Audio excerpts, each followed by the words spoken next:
Yahweh.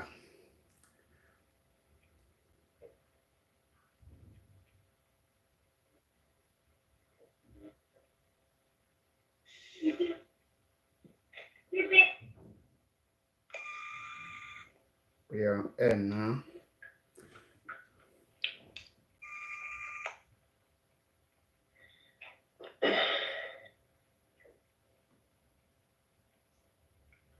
Greetings, Biafrans all over the world. Greetings, everyone. Greetings, lovers of freedom. Okay. I greet every one of you. This evening, we have come to pass the message, the gospel truth, which we are mandated to pass. So as you are joining us this evening, as you can see, we have lions on this platform this evening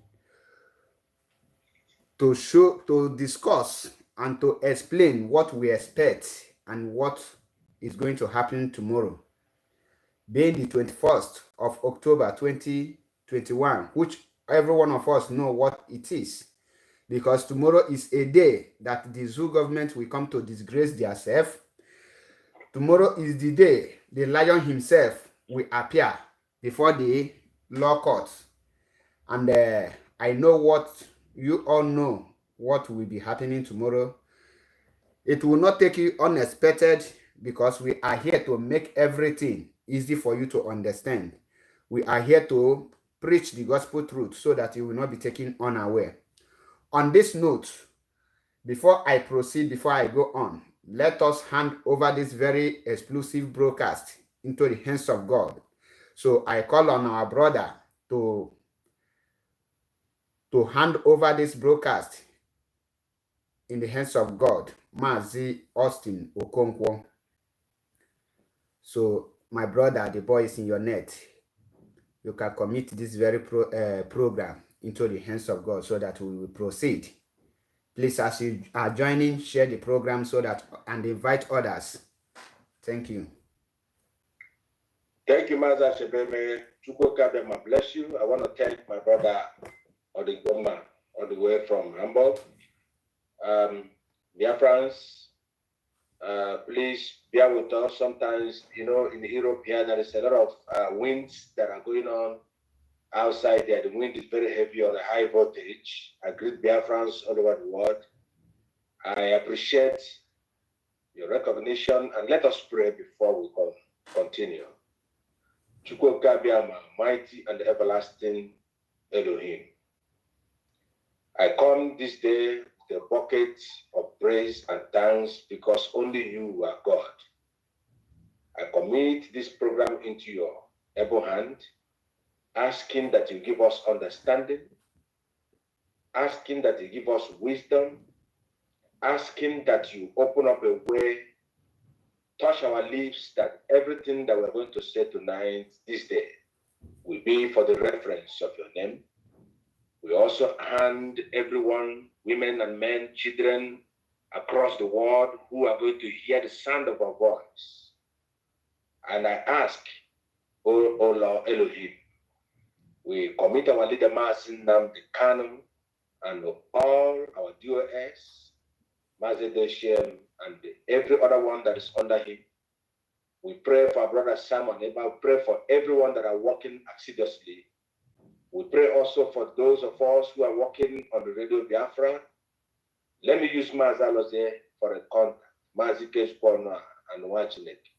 We pray that Elohim will grant us power to be one as a he, and all of us are one. May the words of our mouth and the meditations of our heart, Lord Almighty, we pray also for our leader Mazin Dandikale. Anywhere he is right now, speak to him, guide and protect him. We commit also our lawyers, Barrister Joffon, Barrister Jumako, Bruce, and every other person that are standing tomorrow. We pray and we receive an answer that the zoo has fallen. We pray for genuine Nigerians, genuine Fulanese, and those who are willing to, work for the restoration of freedom of the genuinity in heart. May the words of our mouth and the meditation of our heart be acceptable unto thee, O Lord Elohim, we pray. He said, He said, thank you for the privilege, Master Achebe. Thank you, my brother. Thank you. Now we have to go straight and introduce ourselves. As you all know, there is no new face here, but because of our new followers or new members, or maybe this is your first time of seeing us, we have to do the needful by introducing ourselves. As you all know, my name is Mazi Achebe Paul. Mazi Achebe Paul is one of Mazi Nnamdi Kanu's disciples. I hail from Omambala. Omambala is in Biafra province, in Biafra land. And I base here in Italy, and by the special grace of God, I am a member of the indigenous people of Biafra, basically here in Italy. I thank every one of you, and on this note, I hand over to our brother, Mazi Odikemma Nwachineke, to do the proper introduction so that we'll go to the next person. Almost hey Biafra. All right, yeah.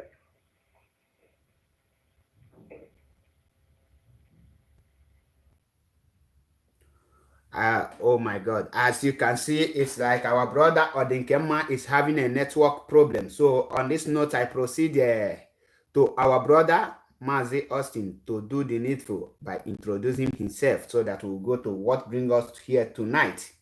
Because we have a lot to unmask this evening.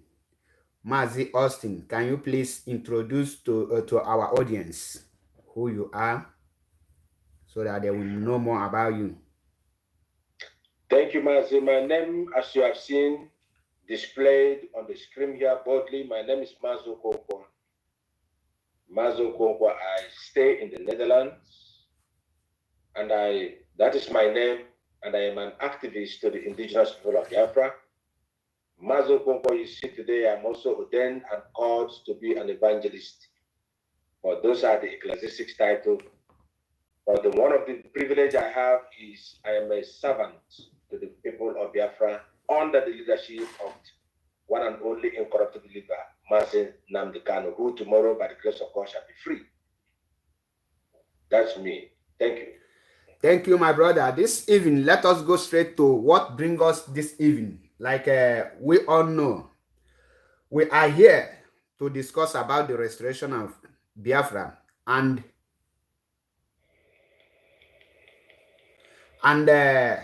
to unmask the evil plans of the Nigerian government. This evening, we are going on the topic that says, what will be the fate of Nigerian government if they lose the case against Mazi Nnamdi Kanu on 21st of October, and can they obey the court orders? What can we be expecting from the Zoo government when they lose?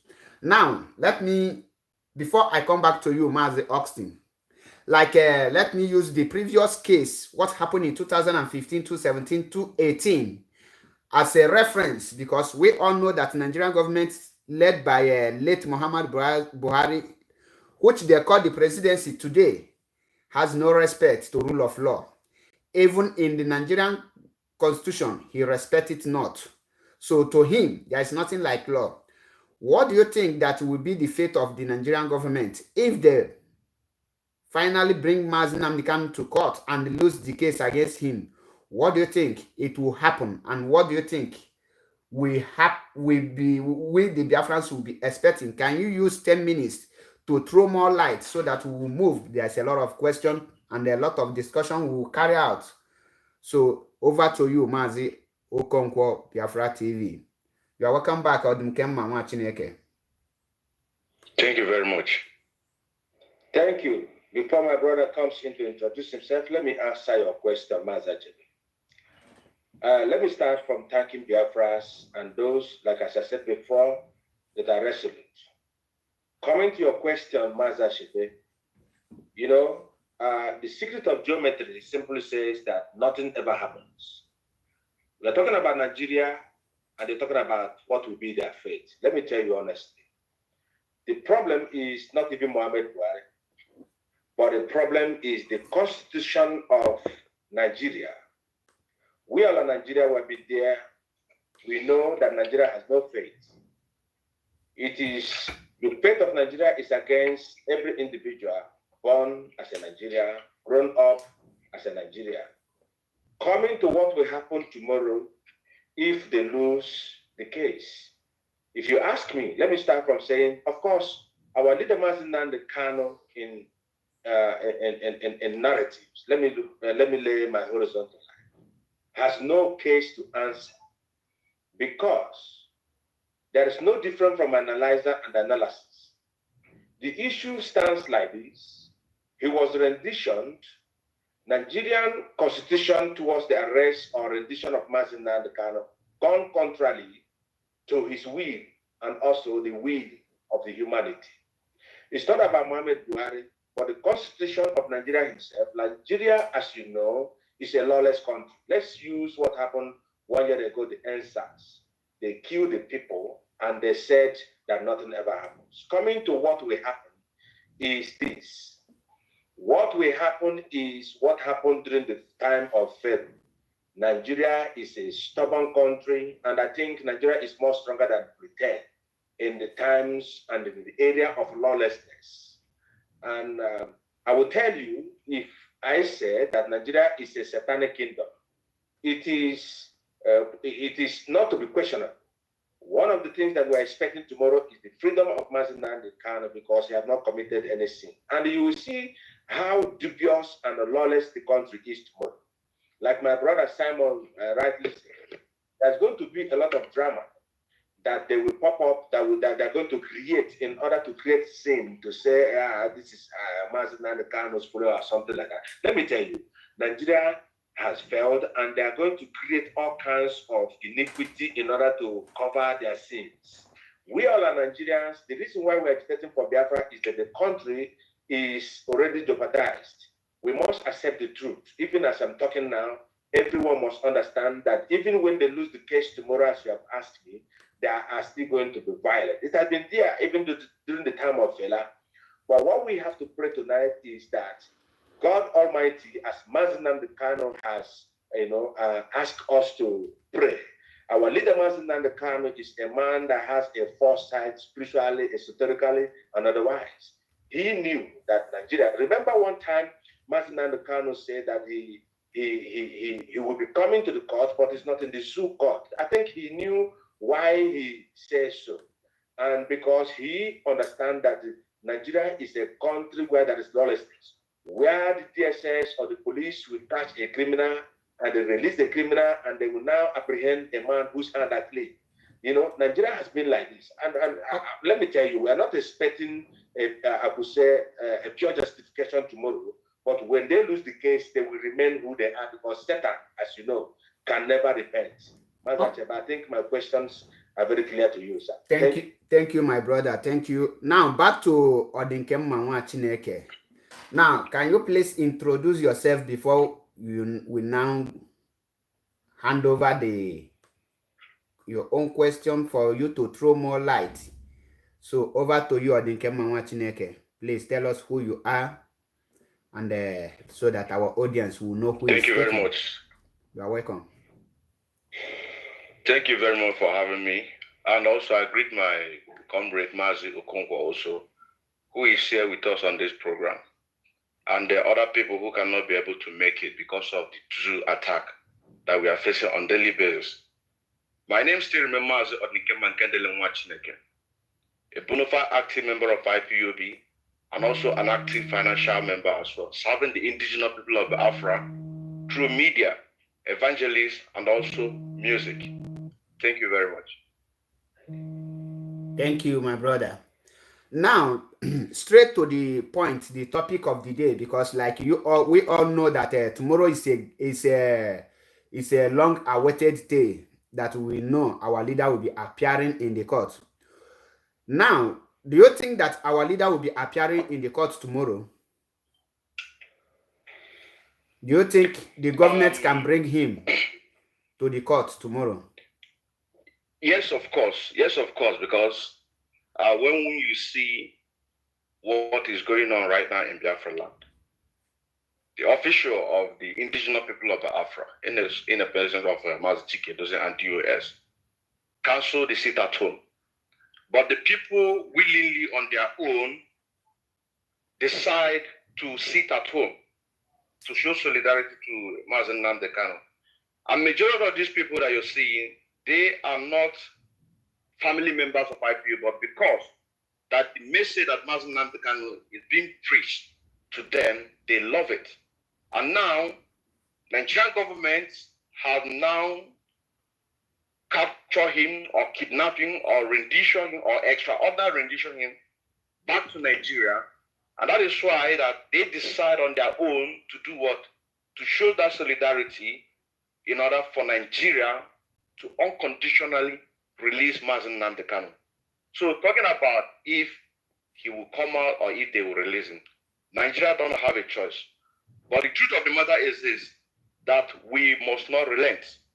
We must keep on doing whatever that we can within the confines of the law in order to make sure that we force Nigerian government to do that which the people demanded, because the people are the government. And people have now come out to say that enough is enough. We demand freedom, we demand the right to live, we demand quality education, etc., etc. So yes, we expect Mazen Nnamdi Kanu not only just to come out tomorrow, but also for him to be released unconditionally, because he has done nothing wrong. He has not done wrong. What he stands for the truth. He stands for the poor masses, people who cannot be able to speak for themselves, those children who are hawking on the streets, oranges, those children who have been deprived from education. And one of the ways to kill Africa or Nigeria is when you take this education from them. But when you come to the Western world here, they are all enjoying all this free education. You understand what I'm saying now? And when you take a look at this age of these children who are hawking on the street and compare them to the ones who are here in the Western world, you see that the ones here in the Western world, they are upgrading, while our own are downgrading. That is to say, the next generation, which they say, the leader of tomorrow, our own leaders of tomorrow, they don't know nothing. And Mazen Nnamdi Kanu has come out to stand for them, to speak for them, so that they can be able to take whatever that belongs to them. So yes, Mazen Nnamdi Kanu must be out tomorrow. He must be released unconditionally, because he has not done anything wrong. Nothing. And Biafra, IPOB, is a non-violent organization. Thank you very much. Thank you, my brother. Now, looking at the scenarios that surrender the issue of the leader of indigenous people of Biafra, the largest mass movement in the world, he was illegally kidnapped, and also he was illegally renditioned back to a country where he is not a citizen to. And the country where he was kidnapped, he is not using that very country passport. And where he was deported, he have denounced that very country, meaning that these two countries combined to commit illegal act, which is punishable under the international law. And we all know that the Africans, most 99% of African countries, they don't have respect to the rule of law when it comes to law and respecting of a rule of laws in Africa. How do you think that the Nigerian government will be able to produce our leader? Are they going to do it under the pressure coming from the Biafra, or are they doing it willingly on their own? Or is it our political leaders are the one persuading them to do this, irrespective of they have broken every constitution, every law, both local and international? Do you think that they are doing that because they want to respect the rule of law, or the pressure is coming from all angle for them to produce our leader? Mazi Austin, please, can you throw more light on this? Because as it is now, the way I am watching things, I might say that the Zoo government is trying to play more politics, because recently they amended the terrorist act because of Mazen Nnamdi Kanu's case. Do you think that that will not be an excuse that they will give tomorrow in order not to present our leader before the law court? Can you give Sorry, us I more have to light? interrupt here, please. I want to correct what my brother said when he asking the first question, which is said that the problem of Nigeria is not Buhari, but the constitution. I disagree with him. This is my own opinion. Because the person that they know or we know as the president of president of Nigeria is Buhari. And also he made a reference about NSAS, referring Nigeria as a lawlessness country because of what happened during the NSAS. And as a president of Nigeria, who is the Buhari, what does he supposed to do? The Nigerian youth demanded that the SARS should be banned because of the atrocity that they've been committing. We know how they come into Nigeria. We know who put them there, which is the British, in order to be abducting the young ones, harvesting their organs, their livers. And the youth of Nigeria came out to say that Nigerian government must end the SARS. And who are they talking to? Who are they referring to? They are referring to the presidency. They are referring to the upper house chamber, which is the Senate. They are referring to the lower chamber, which is the House of Representatives. I know this, including the judiciary. You know, these 4 arms of government are the system that Nigeria is practicing. British is practicing this system of government. Canada is practicing this system of government. Australia is practicing this system of government, and one other country as well. But when you look at all these countries that I made mention, you will see that everything has been put in place. But in the case of Nigeria, the person who is supposed to be number 1 in the country, which is Buhari, did not do anything. But rather, he's busy supporting Sheikh Gumi, Garba Shehu, Shehu Musa, Malami, and killing our own people. So I just want to correct this impression. This is my own opinion, to disagree with my brother, that indeed Buhari is the problem of Nigeria. Because from Buhari, you can now have somebody who will say that, yes, this constitution must be amended. But we're not talking about amending constitution. Our match, what we are talking about is for referendum of the Afra. If you want to stay in Nigeria, that is your own cup of tea. We don't have any problem with that. But what we are asking for referendum so that we can be able to build our own home. Thank you very much, my brother. Sorry for that interruption. You can go ahead with your question. Thank you. Thank you, Mark. Thank you, Mark. You're right, because when we put it in we must say that the head is the problem, but the head, when you talk about the head, which is the President Muhammad Buhari here, you will ask yourself, is he, let me say, the man is sincere.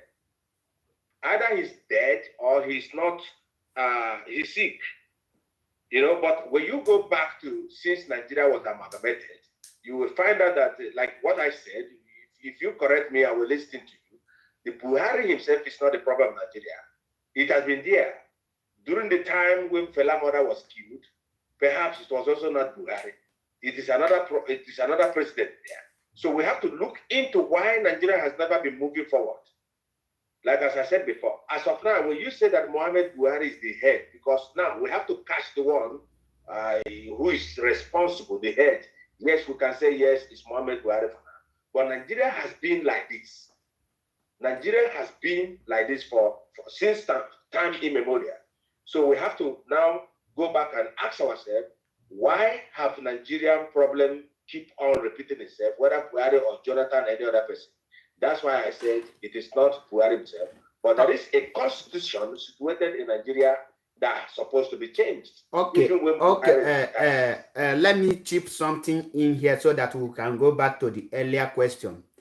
In this case, I will go with the option that Muhammad Buhari is the problem, because who is the custodian of the Nigerian constitution? Nigerian constitution is amendable, and who has the power to request for it is the presidency. So what are the duties of the president?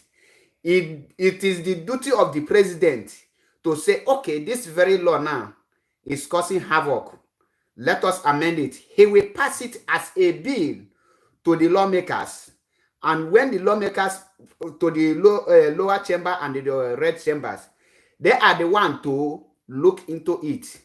But the man have never looked into that. Rather, he used his veto power to oppose every other law that he's supposed to protect. He doesn't respect the rule of law.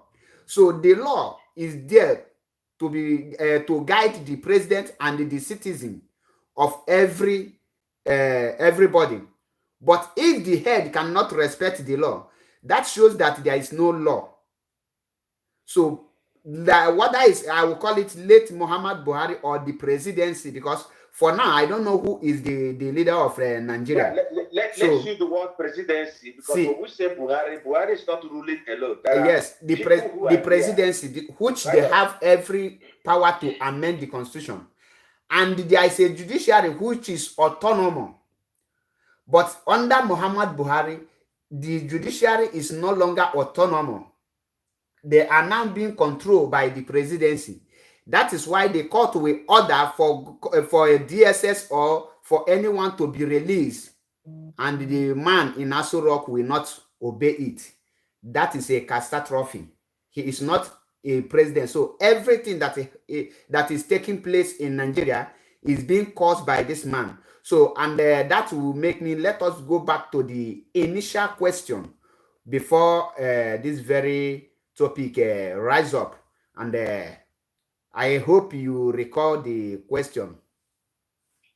Please, you can rehearse it again, because we have break. Okay, if I can take that question, you're asking. You say that the surroundings of our leader Mazen Nnamdi Kanu. That is number one. Secondly, the African leaders, they don't obey the 99% of the law. And also about the release of our Mazen Nnamdi Kanu, if it's going to be based on the persuading of Biafrans, for example, this is a sit at home that is being going around every Monday, or if it's based on the so-called Biafran politicians, that is Southeast and the so-called South-South politicians. Now, talking about the surroundings of Mazen Nnamdi Kanu, when we talk about surroundings of Mazen Nnamdi Kanu, now you have to go back to his abduction from Kenya. The Kenyan government, Nigerian government, and also Britain, they have to break the law of these countries in order to do what? To extract or to kidnap or to rendition our leader back to Nigeria, so that he can be able to face all manner of abuse, torture, mental, and etc., just for them to achieve their goal. Now, these are one of the surroundings that surround the case of our leader Mazen Nnamdi Kanu and this Biafra agitation entirely. The world power are surrounding whatever that we are doing in order to make sure that the world does not hear our cry. And this is the same reason why that each and every one of you that is watching this program, thinking that any world power can come out in our in our savior, they cannot come 100%. If you also recall, when a citizenship letter was brought to our leader Mazen Nnamdi Kanu in DSS for him to sign, the British brought that letter, but they also persuaded the DSS not to allow Mazen Nnamdi Kanu to sign that. So in the face of political arena, they will say, yeah, we have done our bit. He is a citizen of British and this is the evidence. But behind the closed door, what are they doing? So these are part of the surroundings. And other surroundings that is surrounding Mazen Nnamdi Kanu is also some of these affiliates that call themselves governors in Biafra land. All they think about is their pocket. They don't think about the interest of the young ones. What the Fulanis are doing, they want to Islamize everybody. When they Islamize everybody, bring everybody into their level, Then when you talk about, let's say, next 50 years to come, you will now see them begin to build this so-called Nigeria, just the way that you see it in Dubai. But they have to, first of all, bring everybody to their level, because you have to suffer your own in order to be able to get. Because if you don't do that, if they base on building the economic and the humanity in the north, and when you come to the south, it's not, then the world leaders, the people who have conscience, can now be able to see, why is this so? Why is this so? But the way they are seeing it, the ones who have the power are the ones who are so poor in education. But ones who don't have the power, the ones who are surviving on their own, are the ones who are progressing. So it's beginning to give them confusion. That is why each and every one of us must get up in order to do what? To support the, not just release of Mazi Nnamdi Kanu, but also for us to achieve this our goal. Now, also when you talk about the African leaders not obeying the rule of law, this guy called Buhari, he is number one. He is number one who have come out, or who have one way or the other disobey the court order. For example, when you talk about during the time they arrested Sowore on the August 3rd, 2019, court was giving order for him to be released but nothing happened until this same man who is being held by DSF, which is Mazi Nnamdi Kanu, did something secretly and have to find a way to bring his wife to the Senate House. But now the question is now, what are these people doing? Because I watched one of the programs that Sowore had to sit with this foreign lawyer that came to visit us when he was having this interview with our lawyer, Barrister Ifeanyi Ejiofor. It's even hard for him to mention IPOB. It is even hard for him to mention IPOB. I watch him. A man that make you, he fight, he make sure that your wife meet with the world leaders in America for you to be released. But while you are having an interview with the lawyer that is representing him and the foreign lawyer that came to visit him, you can't even mention IPOB. You say, as they say IPOB. You understand what I'm saying now? So these people are so, they have to change their mentality. You have to know that what we are fighting for is not Igbo thing, it's not just Biafra, but to save everybody. Now, when you also talk about the case of Ibrahim El-Zakzaky, he was arrested on the, I don't know when he was arrested, but December 2nd, 2016, Federal High Court Abuja ordered for his release and his wife. This same government disobeyed this law. You know what I'm saying now? Because you talk about African leaders not obeying 99%. So this Buhari, or whatever he is number one of those leaders that are not obeying that law. Now, when you talk about the case of Sambo Dazuki, the former National Security Advisor, was on July 2nd, 2018, granted by the same Federal High Court. We are not talking about Leader Mazi Nnamdi Kanu. We are just talking about the so-called one Nigerians. You know what I'm saying now? He was granted bail, but this same Buhari regime, this same Buhari government, did he grant that bail? Of course not. It did not. Also, court order gave an order concerning debt limit. It gave a debt limit. This order was given by the Federal High Court in Abuja, directed the federal government of Nigeria to set the overall limit. Let me come inside so that you don't exhaust yourself. When we say Buhari here, by the kind of initiatives and what you are bringing out, I can see from our statement that this Buhari it becomes a devil's institution.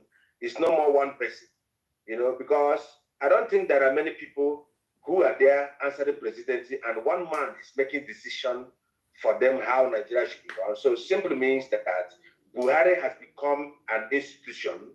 Both the West are using it to intimidate the innocent people.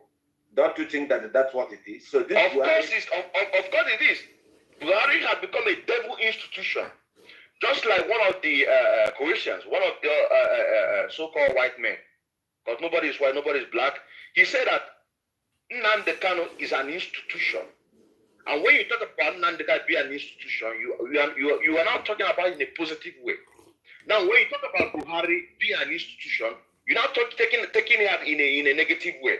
Now, going back to the court order that this same Buhari regime has flouted several times for that number, court ordered for on a debt limit by the federal government of Nigeria in order to set overall limit for the amount of consolidated debt of the nation, federal, state, and local government.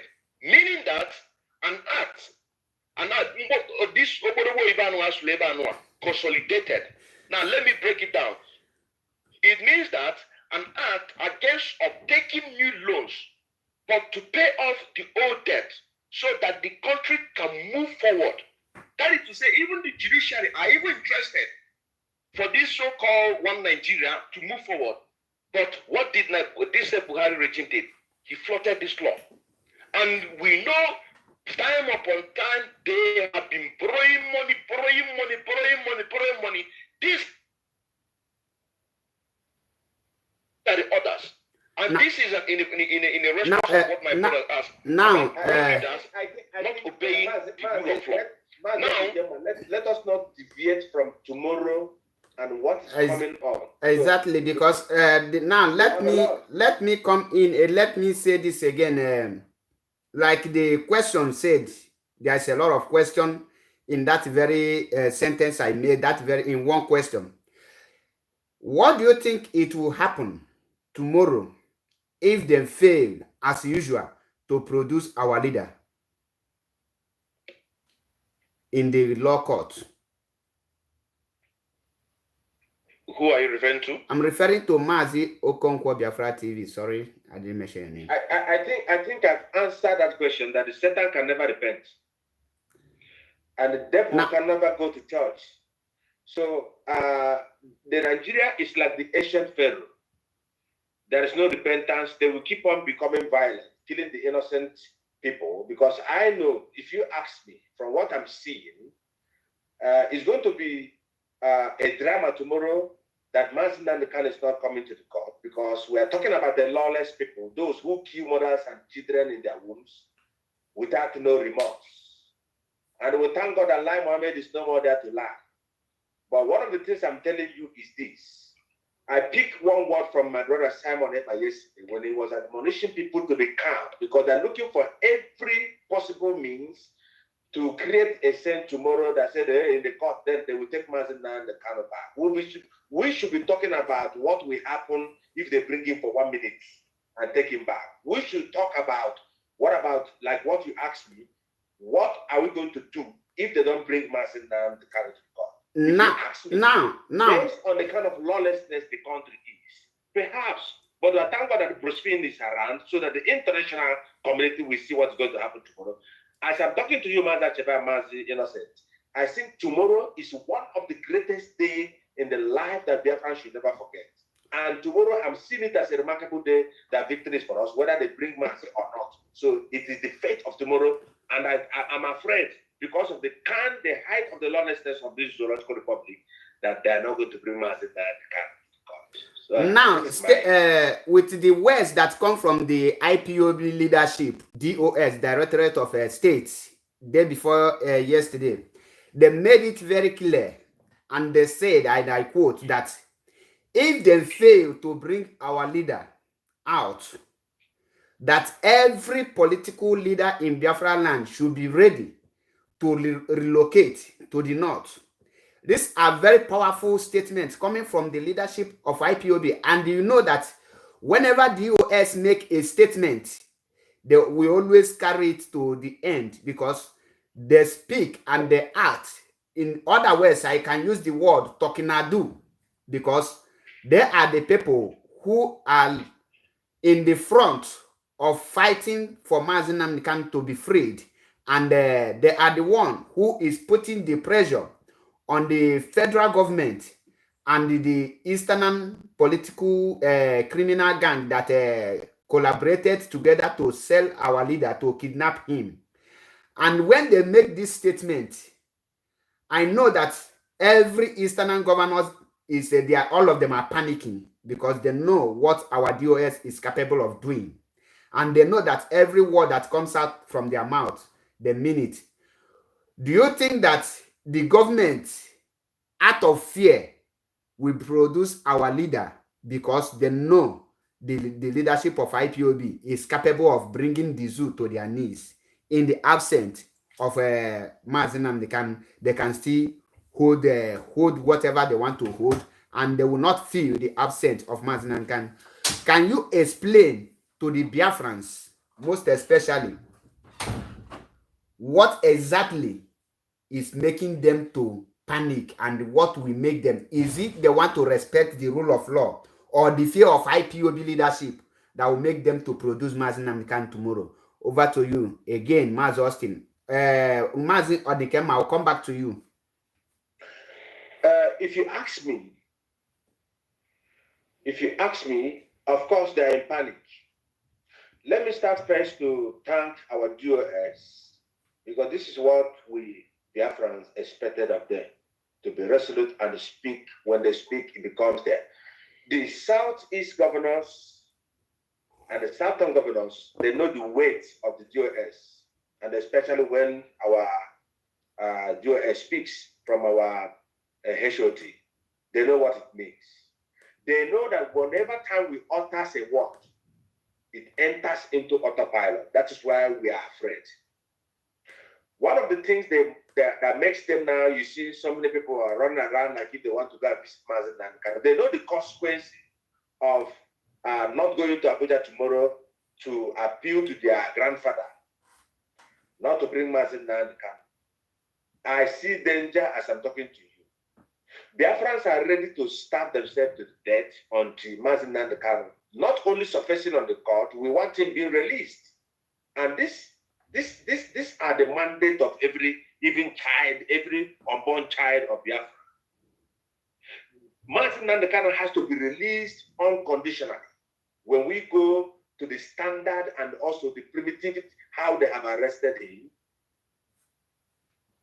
whether there is a amended whatever or not, what we are saying is we stand with our DOS that if Mazi Nnamdi Kanu is not released tomorrow, there is a lot of things that are going to happen.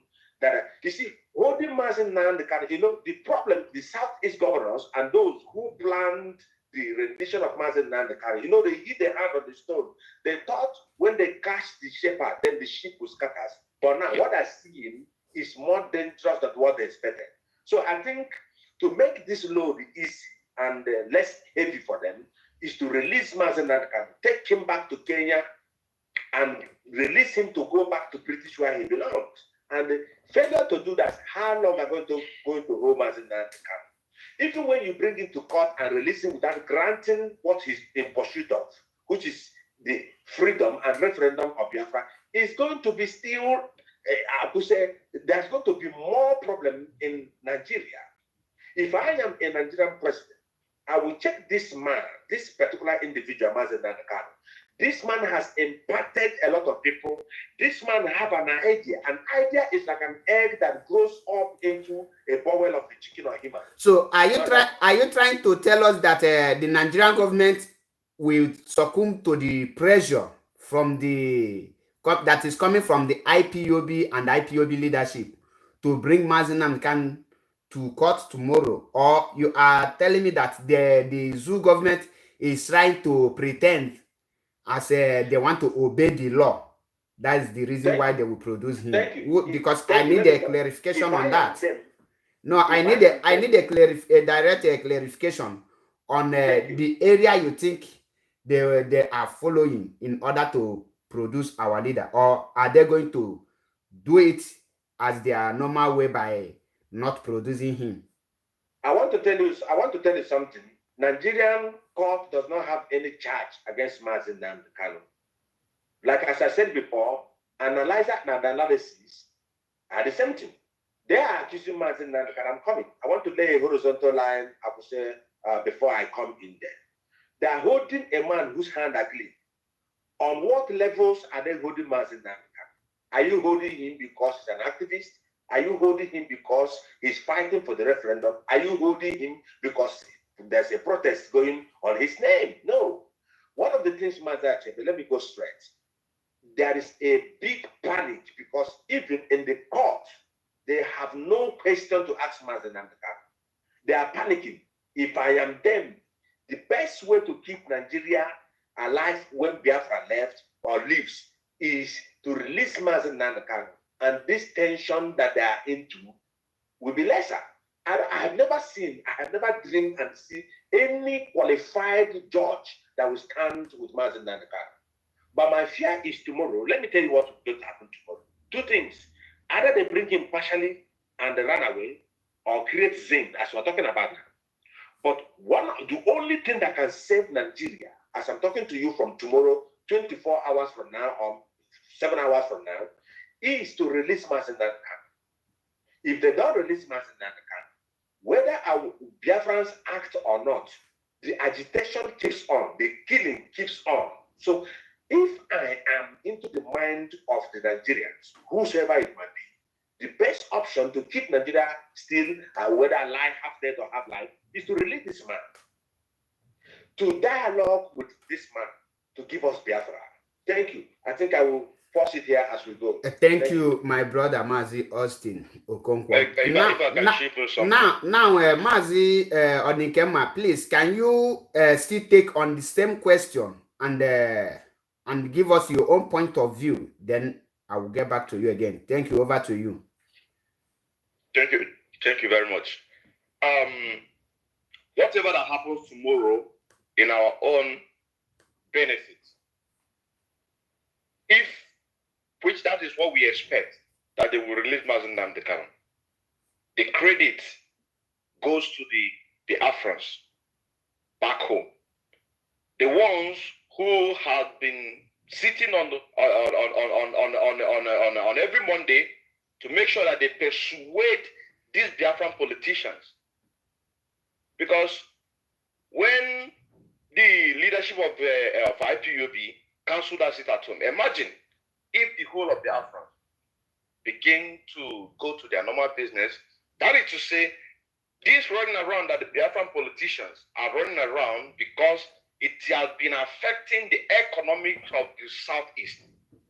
They won't be running around trying to see a way to stop the sit at home. Even still tagging it on the IPOB, knowingly fully well that IPOB have come out to suspend that sit at home officially. Correct. You know what I'm saying now? I can't say that what they did is totally wrong, but I will say that, let me just say 30%. Because if they give it 100%, this could have been taking place in all the so-called South and the Southeast.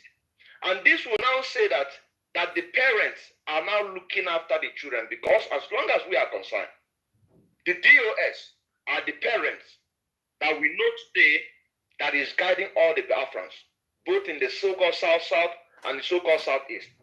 And with these guidelines, guidance, you won't see this case some time ago when we had a sit at home and the DSS,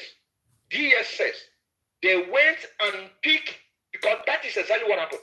They went and picked some of the goods and the trucks that our brother imported from Obodo Igbo to do their business. And they will say, a sit at home is coming up, and go and take 1 or 2 trucks, fill it with all this rice that they just imported, and say, go and burn them, let us see the flame, and just tag it and say that the IPOB are destroying properties of the so-called Biafrans. Because this is the word they will use in order to do what? To take that and use it to damage the image of IPOB. If the parent is guiding everything, making sure that life and property, preaching on this on a daily basis, you won't see such a thing. Any DSS agent that will come out to play such an act in order to label it on IPOB, you won't see such a thing. And whatever result that we see today, we could have seen it maybe times even 3. because it's the ones who truly believe in Mazi Nnamdi Kanu are the ones on their own sitting. So that's why I say that whatever that happens tomorrow, if it happens to our own benefit, which is what we expect, and this is what we expect, and that is why these politicians are running around. The credit go to the Biafrans back home. Now, if that they decide in order to break the law, which this is exactly what we know them for do, but it's only that our resilience can be able to persuade them in order to do otherwise.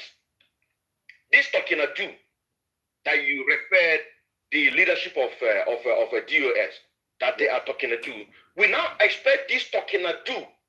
You also say now, we now expect them to put it in action. They say that you say that the so-called Biafran politicians, because as long as I'm concerned, they are not our politicians, they only represent themselves, that they are going to go back to the north and remain there. We want to see that. If they did not come out, let this talking do be 100% inactive to take place in all the so-called South and all the Southeast, so that our brothers and sisters in the Lower Benue, our brothers and sisters in a Ebonyi state, or in other states, I mean in all the 13 states that make up Biafran, can be able to feel a sense of belonging, because there are some people who are feeling marginalization, saying that they are fighting for only Igbo. But because they are not within, they don't know that we are fighting for everybody. But what they see is believing. That's exactly what I'm saying. That let this talking do. If okay, bring our leader, thank you, Mazi Onekema. Let me quickly say this before we go to the next question. Now, when I say that the DOS is talking do, yes, and if there is a good result, you have to give the credit to the leadership of IPOB and the IPOB in general. Then when the result is also bad, you have to take the blame, all of us. No one will exclude him or herself. But there's this word I want to use, that if a boy or if person, let me use the word, if someone went out and did great work, in Igbo language, if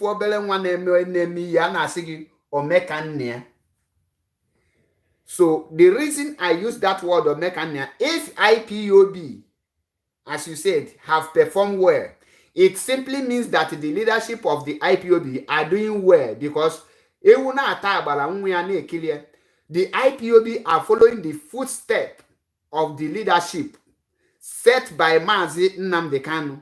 They have never take otherwise. And like our leader will say, the fight for Biafra restoration is not just a carnal, it's a spiritual, which means the spiritual controls the physical.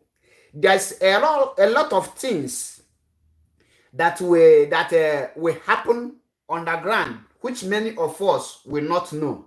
But we're out of, let me use the words, ignorance somehow, or being naive, or being emotional. We will not understand it deeply. The DOS will not come out to tell you that this is what we will do, or this is what we will not do. But when the action started, you will see their action. On this note, I will say that everything that happens tomorrow, good or bad, the leadership of IPOB and IPOB will take the credit. Now, let me come to the next question, because as you all know that what will happen tomorrow, it can happen in two ways. There's every possibilities for them not either to negative or positive. But in area of Biafra restoration, there is no negative. Thank you. So the only thing that will have to happen tomorrow is either they release him tomorrow and save themselves from shame, or they will act the way they used to act and tell the whole world how useless and shameless they are, because they will definitely disgrace themselves tomorrow. Now, the question I want to ask, and I would like Biafrans to learn more about this very question, because to me it's very important. Do you think that free Mazi Nnamdi Kanu without the date for referendum will solve the problem of Nigeria today. Mazi Odikemma Nwachineke. If free Mazi Nnamdi Kanu without a referendum, yes, it can't happen. But It's impossible. It's impossible. So we see what we see. It's not. You can't. You know. You can't. It's not possible. It's not possible. Free Mazi Nnamdi Kanu without referendum. So you know what you're saying? It means to say that all this fight that we are fighting, all these miscreants, it's not possible. And the people that killed Mazi Nnamdi Kanu said that he is our slave master. He's our slave master, and he has been born to do this job. And that is why that you see thousands, if not millions, are following his footsteps. You know what I'm saying now? Are following his footsteps to make sure that we carry on that work that he's doing. And that is why you see that when this Nigerian government think that by capturing Mazi Nnamdi Kanu, that will automatically make this agitation and Biafra and the IPOB to destroy. No matter how, even after we quarrel finish, tomorrow if you see us for protest ground, all of us go to shout, holy, holy, holy Biafra. Nnamdi Kanu is another savior. Okay. Yeah, the question is it's very. Not good area. It's not good area. Okay, meaning that even me, I know that Mazi Nnamdi Kanu will never agree to be freed without the flag and the referendum date, because I know whom I am following. Because remember his word, he said Biafra or death. So now, ask another question, please. Now, another question I want to ask. The foreign lawyer is present in Nigeria now, and international laws, international eye are on Nigeria. Let me take you back in the first case of Mazi Nnamdi Kanu when he was arrested, not kidnapped, in 2015. The first court granted him bail, and the Nigerian government refused. The second court, led by John Tosho, granted him bail again, and the court refused.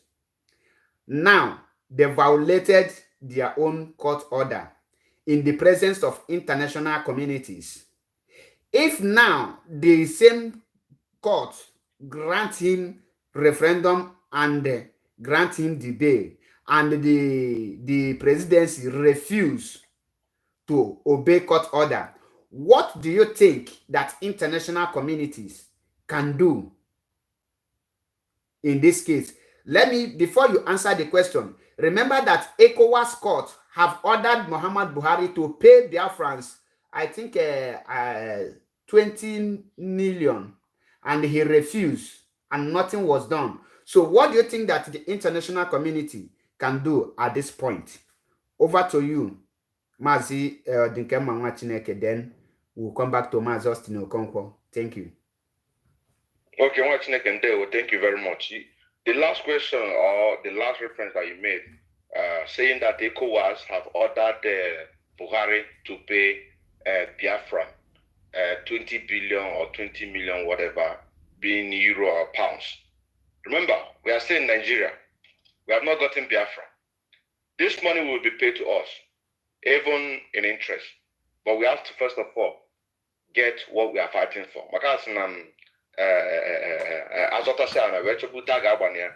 Now, the foreign lawyers and the international community being present in this court that is coming up tomorrow, it's a very, very great thing. And that is why we give credit, it's my own opinion, to the Biafrans in Biafra land, because they are the one who made it to happen. Mazi Paul, I'm going to ask you a question also. Go ahead. You have every time. you now see that even international community are talking about what is happening in Biafra land. In Nigeria, they will talk about, but they will not say Biafra land, talking about Sit-at-Home and the rest of them. And these have to force them in order to come and show themselves. So whatever that happens tomorrow, we must not give up. If it happens for the good, glory be to God. That is to say that we have won. And once Mazi Nnamdi Kanu is coming out tomorrow, he is coming out with a referendum and Biafran flag. And that is when this money that was ordered by this guy, Buhari, to pay us, he will pay that money. Now you talk about 215 first judgment and second judgment to release our leader Mazi Nnamdi Kanu. But this government of Buhari floated the order. You see the list of the reference that I made before concerning the cases of El Zazaki, for example, case of Dazuki, issue of loans, issue a lot of things. So this one not even if they release Mazi Nnamdi Kanu, wonderful. If they don't release Mazi Nnamdi Kanu, wonderful. Because we are marching towards the restoration of the earth. Nobody can stop it. So it is better for them to save themselves that shame. Because if they remember, if you people remember, Nkuji abunde Mazi Nnamdi Kanu yahara, yache way, gurin da muke tafiyawa, muna tafiya domin mu faffasa Nigeria gaba daya. Inda kunnen kuka cire Biafra a cikin map of the world, wanga machine aikin shi da yake so, har ma shi ma ya cire Nigeria a map of the world. Kuma ya ga muku cewa wa'anga abubuwan nan zai yi shi towards the confines of the law. Ya ce wai inda Biafra ya so. Eso ce bali elanya after you still Yeah. because Ya ce wai inda Biafra ya zo. Nde Biafra ya zo, shi zai ci gaba domin a faffasa Nigeria. If you people, what am I trying to say? What I'm trying to say here, I'm telling them what Mazi Nnamdi Kanu said. He said that he is marching, we are marching towards the restoration of Biafra.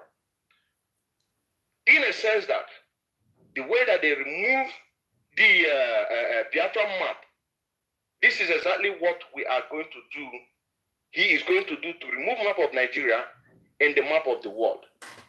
And also, one of you made a reference about, I think Mazi Austin made a reference, say that Mazi Nnamdi Kanu said that he's not going to be tried in the Zoo Judicial Court of Law, that he's going to be tried internationally. Now they have succeeded by bringing him to Nigeria in order to try him. So this is your opportunity for you to save yourself that shame. Because we are marching towards to destroy Nigeria. Allow referendum. If you want to keep your cow colony, you are free to keep your cow colony. But allow referendum so that the people that you can be able to be cow colonizing with them can stay with you in one Nigeria. The ones that want to be in Biafra can be in Biafra. The ones that want to be in Otutuwa can be in Biafra. So you can keep your one Nigeria. So you don't have a choice than to do what? To respect the wishes of the Biafrans and the rest of the so-called Nigerians. So thank you very much. I use those things as a reference, and the question I think you have not answered it. The question I said, let me repeat the question, because I use all those the laws, court orders that presidency violated as a reference. Why the question is, what do you think that the international community will do if them eventually violate or disobey tomorrow court order the way they used to do it? Do you think that the international communities will remain silent, or do you think that at this point that everything is now happening in their very own eyes more than before? Do you think that they can act, or everything will depend on us in this very situation we found ourselves into? That is the question. The truth of the matter is this, that the Let me take, for example, the United Nations Convention is not for us. We Africans. That is the fact. So the international community being present there, it is because of what we have done and what we are still doing that forced them to come and showcase their face. Why is it that they're not talking about the letter that the Buhari administration refused Mazi Nnamdi Kanu not to sign, so that he can be able to be represented by the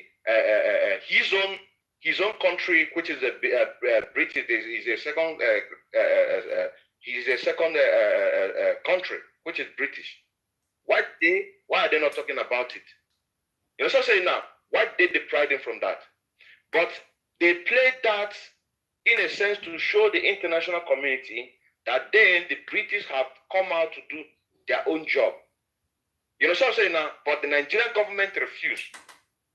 So the international community that we see today in Nigeria, international community, they have come in order to play politics. That is the fact. They have come to play politics, but this fight is between you and I, home and abroad, to keep on doing what we are doing within the confines of the law, so that not only for them to do what is right, but that must do what is right, so that we can be able to be free, so that this United Nations Convention can be able to favor us. Because why did I say that it's not favoring us? The reason why I say that it's not favoring us, if you go to the research about what happened in between Poland and European in July 2014, the European Court of Human Rights condemned the government of Poland for participating in a CIA extraordinary rendition. The European Union Court ordered Poland government to pay a restitution to men who had been abducted, taken to a CIA black site. You know what I'm saying now? Exactly. Now, this is where these African leaders have to come out. Because they have to know that this Africa is for us, not for them. They have to protect their own. If we win this case tomorrow, are we asking about restitution? No. What we are asking is referendum. After referendum, other benefits will follow. Because there are a lot of damages that these people have done to us. You know what I'm saying now? There are a lot of damage that have done to us. So we are not just only expecting the international community to stand up and speak the right, the truth, but also to do what is needful. Because you can't tell me that a law that was supposed to be constituted and guide all the nations across the world will not be favorable to the Africans.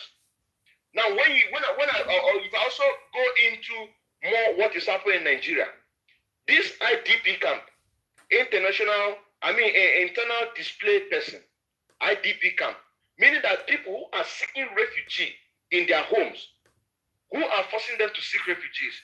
It is all these Fulani herdsmen, Boko Haram, ISIS in West Africa, Al-Qaeda in Madrid, all of these are people who are going home by home, killing people, abducting, burning their houses. Nigerian government recruiting all these terrorists into the federal system. You know what I'm saying now? Now, when I made a more research about if there is a law in this United Nations Convention that is protecting and guiding the people who are internal displaced persons, which they call IDP camp, you find none.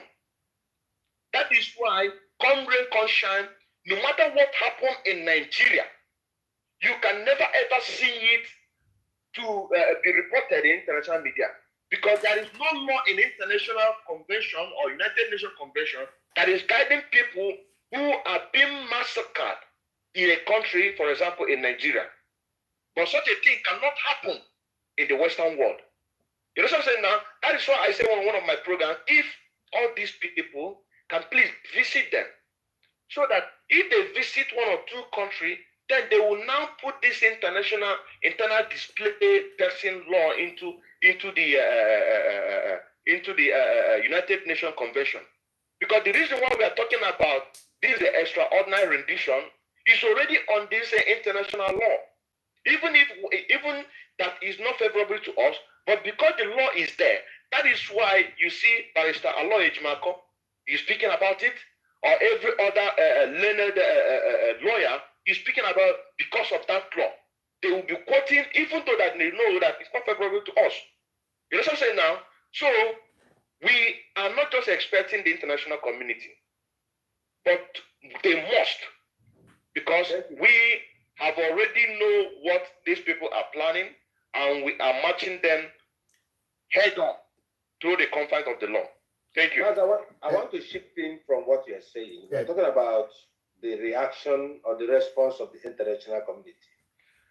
Is it today they see many people who are the international community knew how many amount of people that have been killed in Nigeria? No. We, Biafrans, and every listener must understand that we are not waiting for the United Nations, Amnesty International. They knew what is happening. But as a matter of fact, Nigeria is created as an economic, I could say, domain. They are not reacting. Because the fall of Nigeria, there is the fall of the economic, I would say, gain. So that is why everybody behaves like they don't know what is happening. Look at what happened in EndSARS. After the proof was given that the army killed people in Lekki, nobody is reacting. You know, when we are talking about Biafra, Biafrans are not the only ones suffering. There are many genuine Nigerians that are suffering. There are many genuine Fulanese that are suffering. But do you know why? The Amnesty International, the United Nations, they know how much they are getting from Nigeria, and they're not ready to react. So now we have taken the law into our hands. We have to set ourselves free. So we're not expecting, in order to add to what my brother have just said here, we're not expecting anybody any longer to come and save us. God and we ourselves has to work it out. So we're not expecting anybody. Nigeria is an economic state created by these Westerners. So they know what they're doing.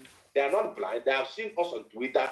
They know what they're doing. So I think this is the new time we have to be free. So Master Chibe, over to you. But I want to correct one thing that you said. When you say taking laws into our hands to be free, some people might be thinking that you mean violence.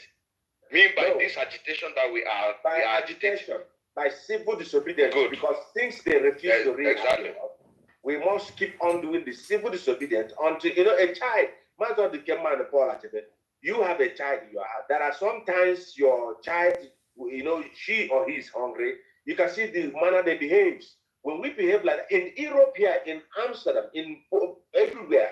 Last time I was also in Italy or something. I see people protesting. Police were shooting them tear gas. They are not shooting them down because these people that are agitating has a rhythm of agitating. Even a child that is in the womb has a right to agitate. But when we agitate, they kill us. And this international community are not reacting on how we feel.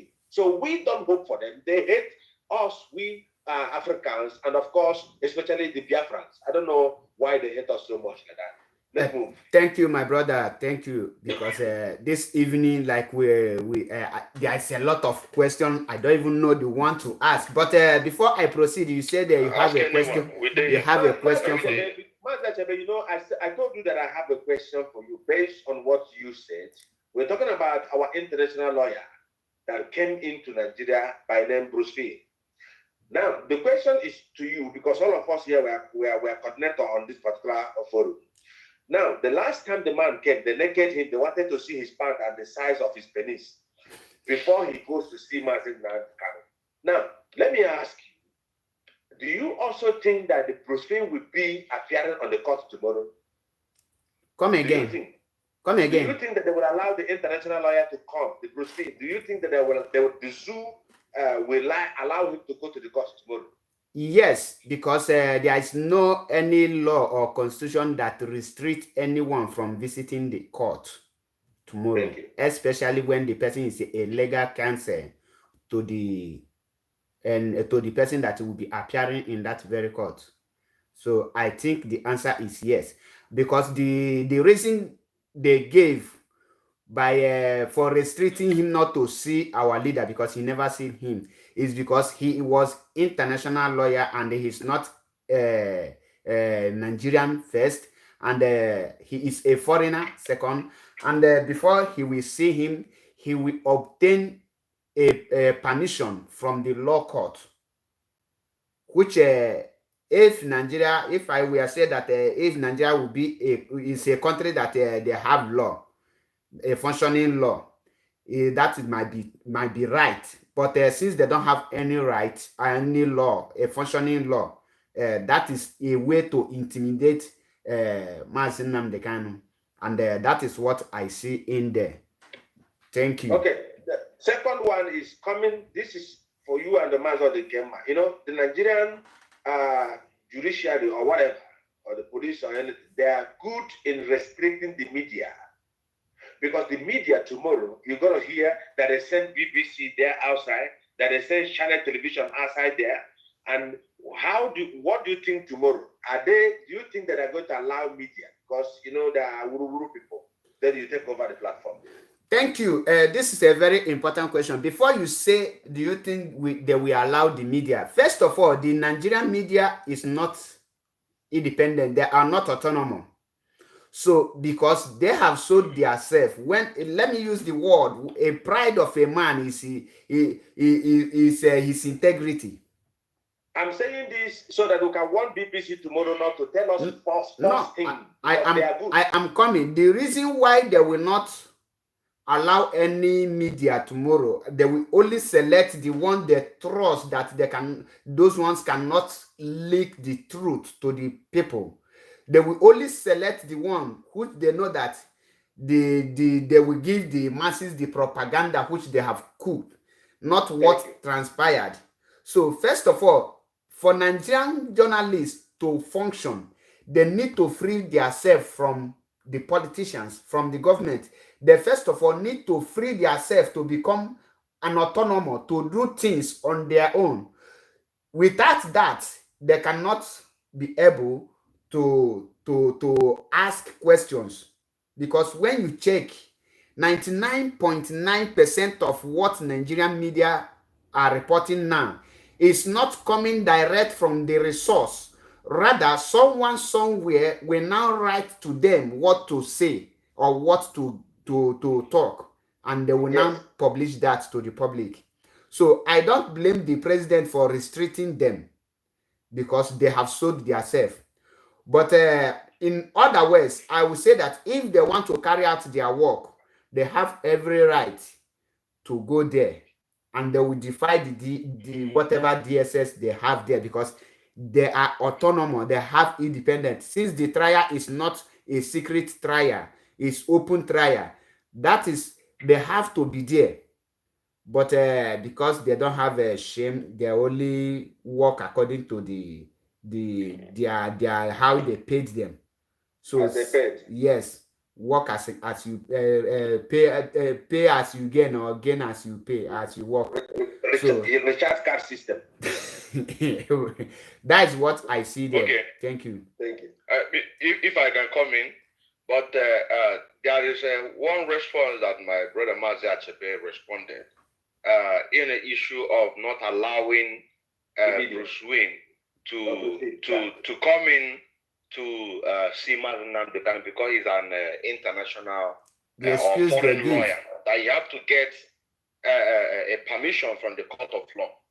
Mazi Nnamdi Kanu, on one of his programs, said that the law is only workable when it's favorable to the federal government of Damnable Zoological Republic of Nigeria. Now, if that is the reason that they gave, what was the reason why they did not allow Mazi Nnamdi Kanu to show himself in the court of law on the 26th of July, 2021? What was the reason? They say because they don't have a motor. Logistic problem. Court. Logistic. But they chartered, or they have a private jet to take him from extradite him from Kenya to Nigeria. But they don't have motor, logistic, to bring Mazi Nnamdi Kanu. Within the environment. That is why somebody said that Buhari Buhari. It's like sorry to. It's like some. Okay, go ahead. It's like someone want to contribute, but go ahead. Let me finish what I'm saying. Yes, go ahead. Go ahead, Mazo Dikemma. Go ahead.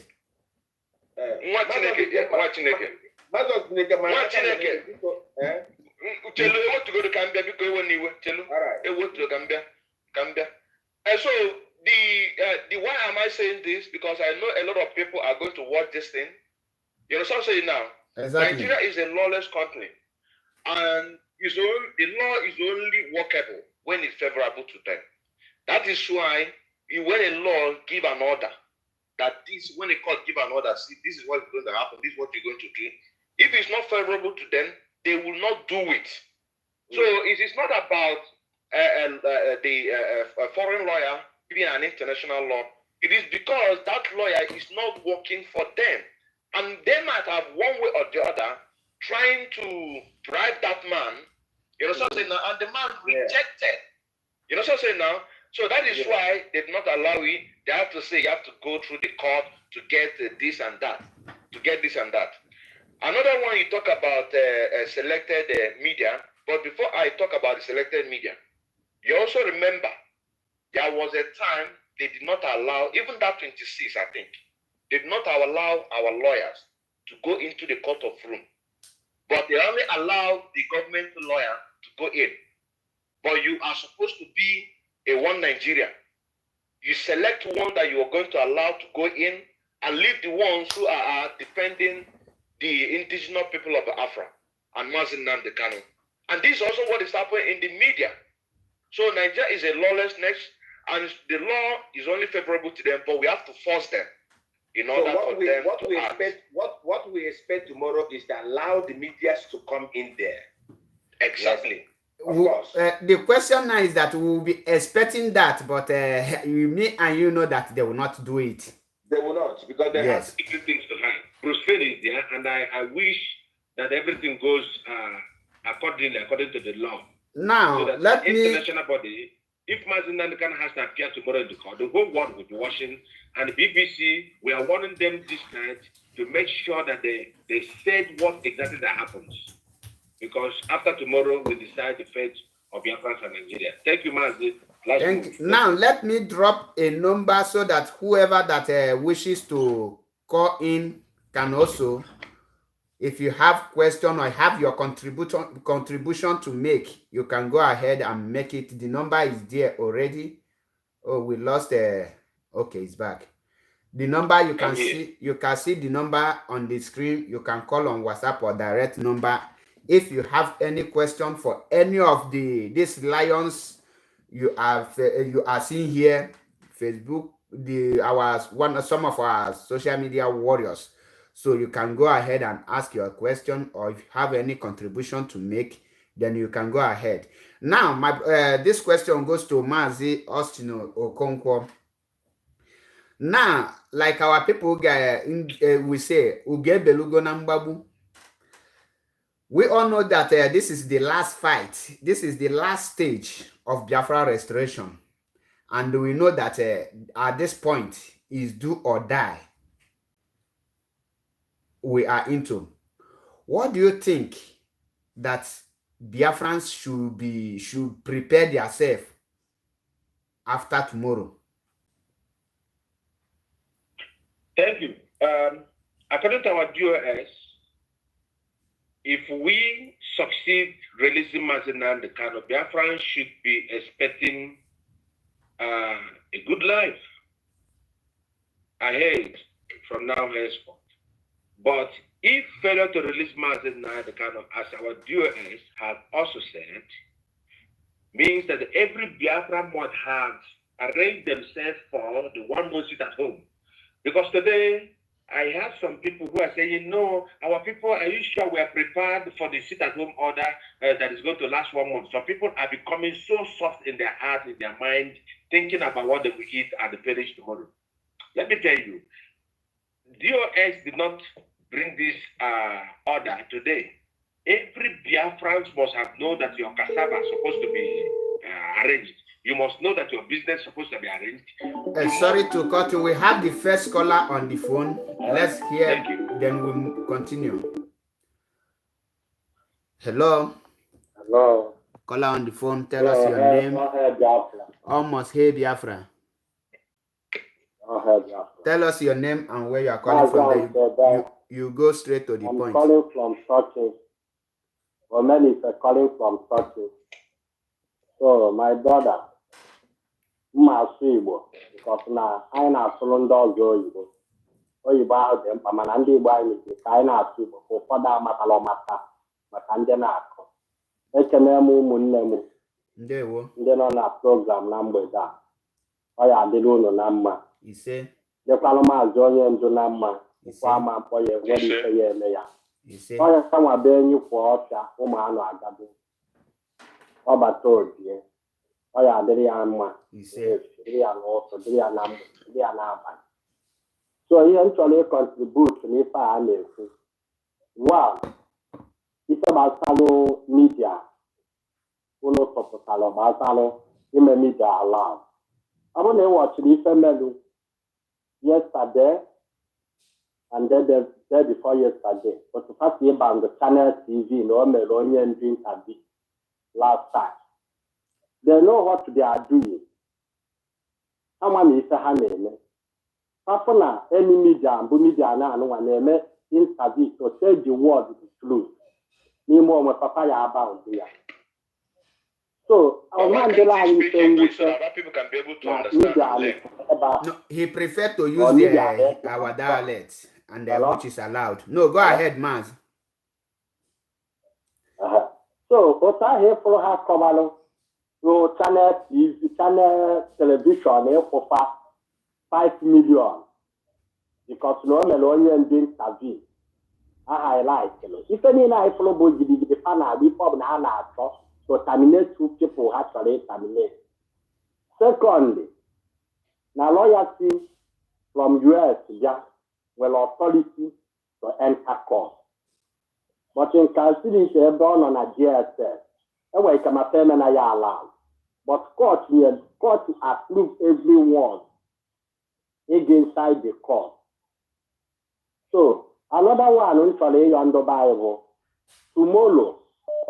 Ga-adị nnekwu egwu and na nchọ ka unu nwa kwuo ndobe anyị aka na ntị. Eziokwu enwe ndị fụrụ onye ọbụla nọ ebe ọ nọ tomorrow na Biafra land nọsie ike. Onye ọbụla nọ ebe ọ nọ nọsie ike because ndị egbu aṅụ ọbala akakọsigo ise ha na-eme. What is happening na Anambra? We know about it. Eso m gaa heavy rally in 2015. Must round up because in were 2 minutes to air your point. So round up. Our people kwesịrị tomorrow onye ọbụla nọrọ indoor. Ndị na-eje abụ na enwe ndị na-eje Abuja ka ejebe Abuja. Ha nọrọ slowly watch. The people I believe bụ ndị be anyị na-ekwu okwu n'ụdị na anyị na pap. Ife ha na-ekwu bụ the interest of to do election, not the interest of our leader. Na-agwa ya eziokwu. So, onye ọbụla na-aga Abuja ma ọ gaba na-abanye agaba echi, nye nwayọ follow the rule of law. Otu ahụ eji ọfọ bụ balịsa na law ya eji ma akọfa. Ha na ndị lọya ha na pasọ aga ife anya. Eje na mee mitin ihe anyị na-edigodo bụ a sịrị enwe okwu nwanne anyị kwuru bụ ọdịnke maka onye. Ọ sị na azọta ala azọba ute. Because no one has got a land, the so, number one, our advice in the Yawa people, only have stay at the home tomorrow. No shop we open, no market we tomorrow. Because if a team we know the position thank you. Mazi, your time have exhausted.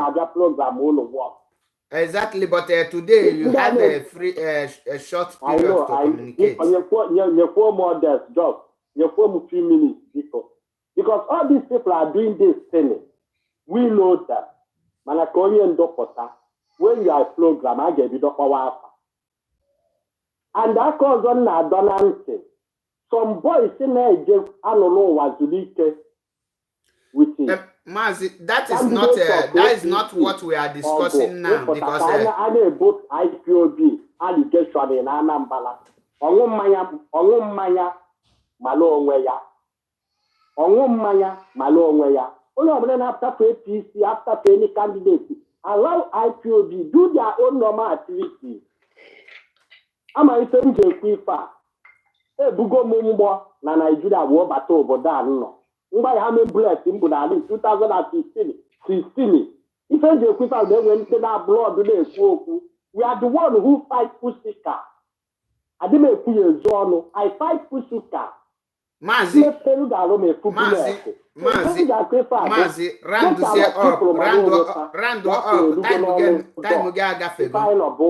time exactly. Destroy. How many maybe so if a Kennedy all head Biafra in the whole world. Almost head Biafra. Why? And I'm say Kennedy for non any program. Not the social media can destroy your Biafra. How will pack when no say before number one. Thank you, my brother. Thank you for your wonderful contribution. May Elohim bless you.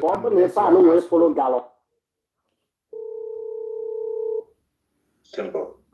Caller on the phone, please. About 2 minutes, we don't have time. We're talking about what will happen tomorrow. Caller on the phone, tell us your name and where you are calling from. Then you go straight to the point. Your time starts now. Hello. Hello, tell us your name and where you are calling from.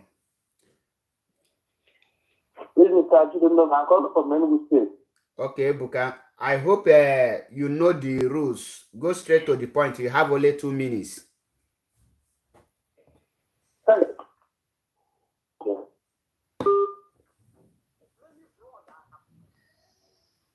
Sorry, we lost the caller. So back to you, Maz Austin. You can go ahead. Yes, you asked what Biafra should expect what Biafra should expect tomorrow. Like as I said before, Biafra should expect good in everything that happens, like my brother the Gemma have just rightly said before. There's a scripture that I said is working good. Call on the WhatsApp. Excuse me. Call on the my brother. Call on the phone. Just a minute. I'll come back to you. Turn off your listening device. My name is Apego. Your name and where you are calling from. My name is Apego in New Delhi, India. I'm calling you from India. Turn off your listening. Turn off your listening device. You have only 2 minutes. Okay, I just joined this program now, and I will be happy. Yeah, so many. We don't need to hear ourselves. We have so many callers on the phone. Caller on the phone. Hello. Hello. Hello, Paul Achebe. Hello, is it Achebe live? Yes, Achebe. Tell us your name and where you are calling from. My name is Okechukwu. I'm from Idemili local government. Okay. Because you were unu not 2 minutes or the man. Ihe na-agụ unu bụ ụzọ ihe na-abụ ka m chọrọ ikwu. Akpọbugo m Alonso na America. Do biko, anyị chọọ ịhụ ya aka n'anya. Unu ghọtara ihe na-ekwu. Unu bụ ndị Igbo. Achọghị ịhụ ya aka n'anya. Ka anyị gba mbọ the whole world. Ka anyị nweta 1 million na ndị Igbo anyị. 1 million ndị dị ka mụnwa. Esi Germany akpọ. Ndị nwere ike ịtụ every month atụwa 50 euro. Agbakọ na nyere atụwa 50 euro every month, 100 every month a na-atụ ya. A na-ahụ ya aka n'anya, na-achọ ya aka n'anya ka m na-ekwu. That will be discussed in your unit, not on air like this. So we are not discussing a security issue here. So DOS is in charge of those ones. So ọmụ na-emecha etu ekwu 1 month nọ n'ụlọ. So biko ka anyị mee nye ka agwa ndị na-ele ihe nri ka abụti ya nye onye ọbụla na-ele ihe nri ọ na-ya na 1 month ekwu. So ka agwa ndị na-ele ihe nri ka abụti ya n'ụlọ gwa ndị village ka onye ọbụla nwere ebe ọ ya bụ iche jọpụ mara agwa ma ọla agụ amonọta ihe na-ekwu ya ka ndị na-ele ihe nri ndị Igbo bunata ya n'ụlọ be ha. Thank you for your wonderful contribution. Thank you for your wonderful contribution. Na call ka ana call to ọzọ na-apụta. Hello? Hello? Hello, do you listen? Hello? I'm listening. Hola. Okay. Hello? Do you start listening to the broadcast from the beginning? Yeah. I hope you know the topic we are discussing. The reason why here, I want to put suggestion for the reason why here. Okay. Make it to bring our leader. Make it a snappy 2 minutes. 1st of October. The topic of it after 1 month. I support that. There's no way we can. They cannot bring our leader. Well, if they fail to do that, that's my own suggestion. That's it after 1 month. Okay. According to Enugu State. My name is Judy Ndoba. Thank you for your wonderful contribution. And may Elohim bless you.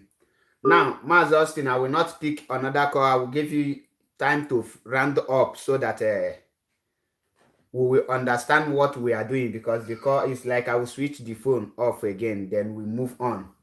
Back to you, Mazi Okonkwo. Are you there? It's like you are not there. Then over to you, Mazi Odikemma. Our people are eager to hear what will happen, and some are giving advice on the Monday sit at home. We should extend the sit at home to 1 month if they fail to bring our leader by tomorrow. And it's true.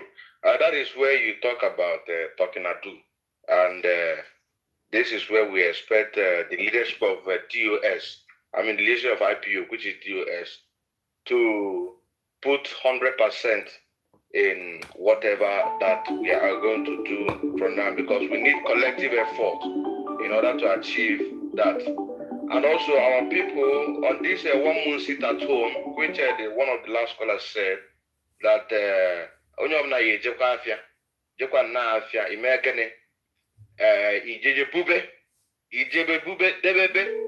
because my brother said, Maz Austin, that our people are ready to starve themselves to death in order for Biafra to come, because we don't have hope. Anybody that you talk to now, he say all our hope lies on Biafra restoration. And that is exactly what all of us are talking about. You know what I'm saying now? Exactly. Go ahead. For example, here in the Western world, from the age of 6 years, you've already entered into primary school. Compulsory. For example, a letter was sent to you and you did not attend to that letter, and that letter will have to deprive your son or your child not to enter school. You have to pay a very big fine or you go to prison because you deprived your child not to go to school. And from this little age, you see the ones who want to play, for example, football, the ones who want to go into ballet, who want to go into all manner of activities in order to build themselves for the future, because not everybody are intelligent of education. So all these activities are to support this, but our people don't have it. So that is why that Biafra restoration is the must. And one of the statements the US made said that once our leader come out tomorrow, that from tomorrow upward, that onye ọbụla ga na-alacha mmanụ, that you be if onye ọbụla ọtebe anụ na-arụ, ọ bụrụ onye efolo eto anụ ọ dịka pọf-pọf, ifucha anụ mmadụ eto anụ ọ dịka okporoko, because of agụụ. You know what I'm saying now? So we have to let us. It's just a little time, okay. Thank you very much, my brother Maz Austin. Yes, like you said, I said it before. The Nigerian. Hold on, I'll come back to you. Okay, the Nigerian government and the presidents of Nigeria, the presidency, let's use that word, they must understand that the only thing they should do is to release Mazi Nnamdi Kanu. Believe me. If they free Mazi Nnamdi Kanu, they has freed their conscience, themselves. And this is the only thing that can be done. Like Egilla, the one prophet I was listening to the other day, Egilla, He said, dialogue with the people. How long? Let's think about it, Mazenje. How long are they going to continue holding Biafra, holding Mazinandekano, proscribing us, as they said, proscribing indigenous people? We're not business merchandise. We are there. The more you hold Biafrans, the more calamity befalls this country. Nobody will get himself. Like as I said, the people are ready to starve themselves to death. We must, Nigerian government, everyone must understand that holding Mazinandekano is holding the people who are pregnant with an ideology. It's never going to help. Okay, thank you. Let's hear caller from caller on WhatsApp, and if he has question or contribution to make. Hello, caller on WhatsApp. Paul, good evening. Good evening from here. Tell us your name and where you are calling from. You have only 2 minutes to go. Mazi Ifanye Emmanuel. I'm from South Africa.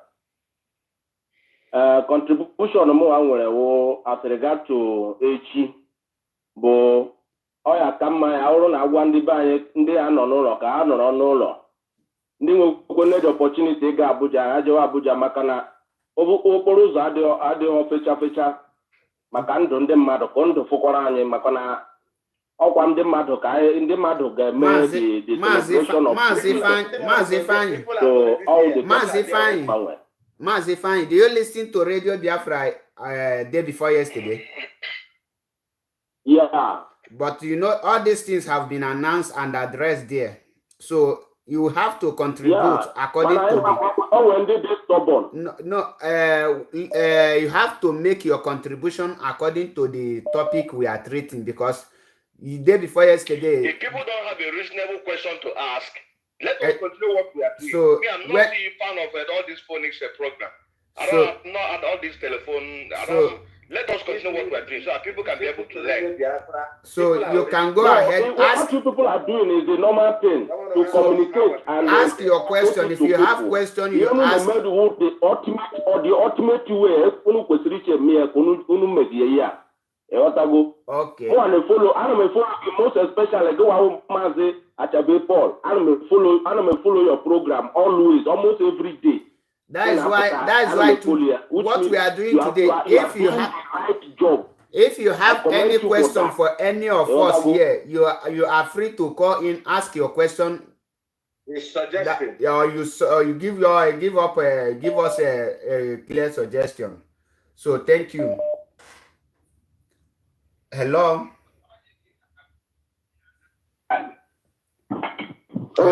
Hello. Your name and where you are calling from. You ask your question or your contribution. We move ahead. You have only 2 minutes. Because we just join the program. Although I told me gafa, I told me bido from ebe unwa na ha. Oh maka echi anwa. Because and actually because I'm na unwa ga aka anyị nwa we do closer to DOS them. Dịka unu ga na-agwa ha ka ha focus na action anyị kwesịrị iteke, ka ha focus na action anyị kwesịrị iteke, things anyị kwesịrị ime, na ọ bụghị ịdị na-atakụrụ ndị na-ekwesịghị takụrụ. Anyị niile bụ ofu. Onye ọbụla na-atara ike, onye mara etu ọ si atara ike si ya tara ịba, onye ọbụla mara ihe oge emesi ya mebe. Enweghị onye anyị dị against, mana si hapụrụ ịtakụrụ onwe ha na social media ka anyị focus n'ihe anyị na-eme. Ka ndị ka na 1 month sit at home. I know I have only 2 minutes to spend. Ndị na-ekwu maka 1 month sit at home na some people pụta ha sị nke anụ a ga-eme nke eme ha ka ngwa onwe anyị eziokwu. Enwekwazi ndụ nọ na north bụ ndụ achụchara ha nọ na camp, na refugee camp since if over a year, 2 years now. These people are coping and they will also better than these people. Ọ bụrụ na ha nwere somebody dị ka nna m dị ka anụ, these people akaghị dị na-ekwu ihe anụ ha na-ekwu ma ọ bụ ha nọrọ ha enweghị ebe a nọ tata. Ka anyị were the last blood nke anyị were wee fight for it. Ndụ ga-ahụkwa ndụ ka ga-adụ ga-adị. Ya gazie ụmụ nwanne m. Okay, thank you for your wonderful contribution.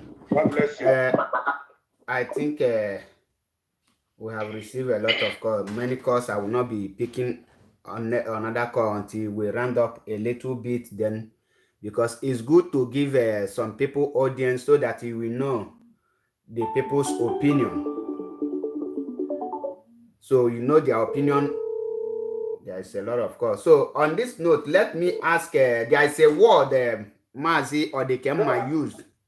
I know, Mazi, you know, I've been on your question before the calls Okay, start to come. Maybe go I'm ahead. not done. Mazi, Go ahead. come. You know, we can treat it together. You asked what Biafran should be expecting tomorrow. You know, Exactly. Biafran should get prepared, like Mazi the Kema just said. They should go out there in the market and survive. I want to talk about Mazi the Kema and Achebe. Biafran should know. Okay, what about if the war breaks suddenly? Are you not going to get prepared? Why not? You have to get prepared. Then, because we cannot keep on suffering like this. On that basis, self-pity. How come today instead of you to suffer till eternity? Because these Fulani people are ready to kill us, to do anything to keep us in where we are. So you have to be prepared by now. DOS has come immediately to tell us 3-4 months ago before this time around. So Biafra should not come on radio Biafra and begin to say, hey man, so what are we going to do? No, cut it short, cut it long. Let me tell you, there is a time like this in the book of Isaiah. Isaiah says, hide ye my people until the calamities are over. We have to die to live. So this is a time, this sit at home starts from tomorrow. If releasing Mazenanakan is difficult, all of us are going to sit at home. Thank you. Thank you. Let me refresh or let me flash back to what our brother said because it just occurred in my mind now about internal displaced person IDP and why the international communities are not are keeping silent.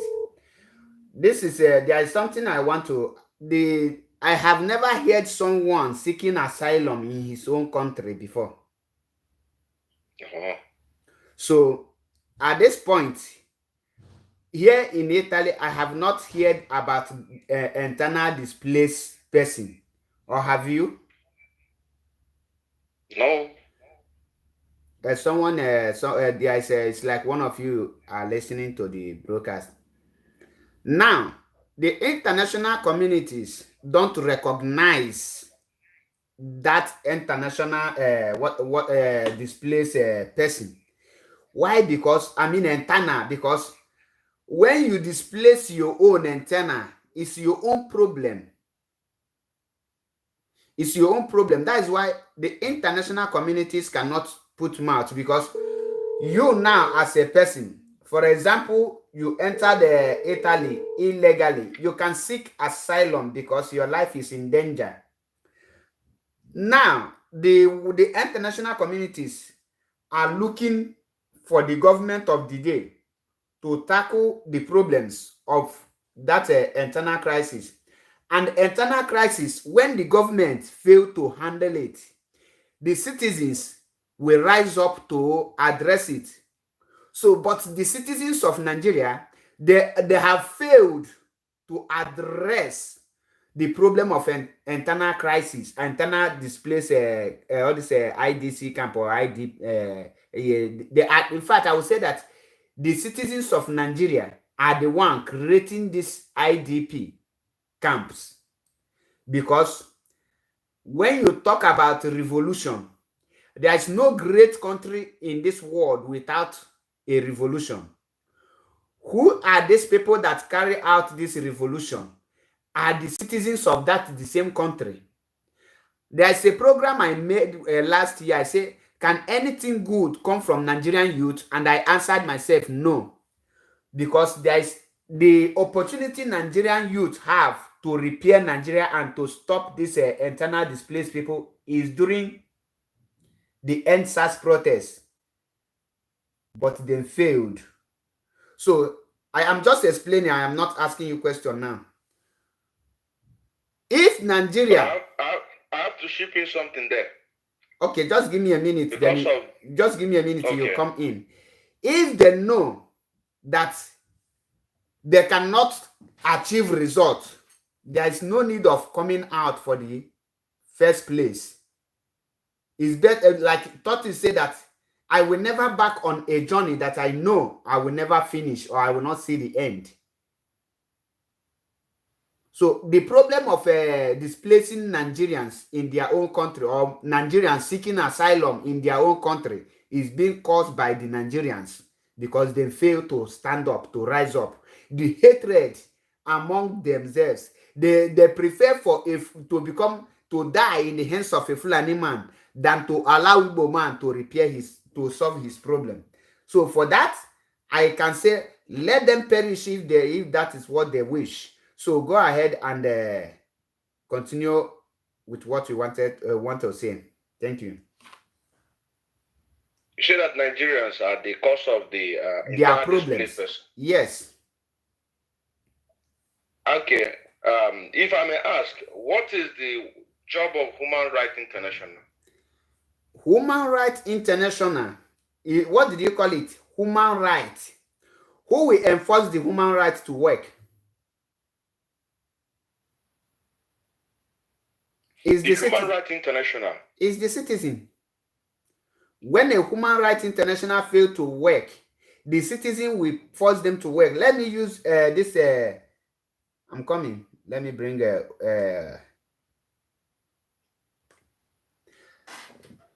this man is like let me use Hong Kong, China, for example. China, before China become great, do you know that China carry out a revolution? What bring out that revolution? Because the government refused to hear the cry of her citizen and violated every right, and there is no functioning human right in that place. Then the citizens say, no, now we will rise up to take our right. So, and perhaps China is in a continent where the rule of law function. When you talk about rule of law, in Africa, we don't have any country that has their independence. What we have in Africa is a company, not a country. A company being managed by other countries. Of course. So that is what we have in Africa. You don't expect a company manager to sack the owner of the company. You have answered the question. The reason why I asked about the Human Rights International, which you said, who are supposed to enforce this law? The citizen. Now, if I take you back, I can't remember the date actually, but it's very, very in public domain. When Elza Zaki turned 70 years of age, the Shiites Muslim went to the front of the Human Rights house or office in Abuja along Aguironsi Road to protest for the release of their leader so that they can be able to have him and celebrate his 70 years birthday. These are citizens, and these are supposed to be Nigerians.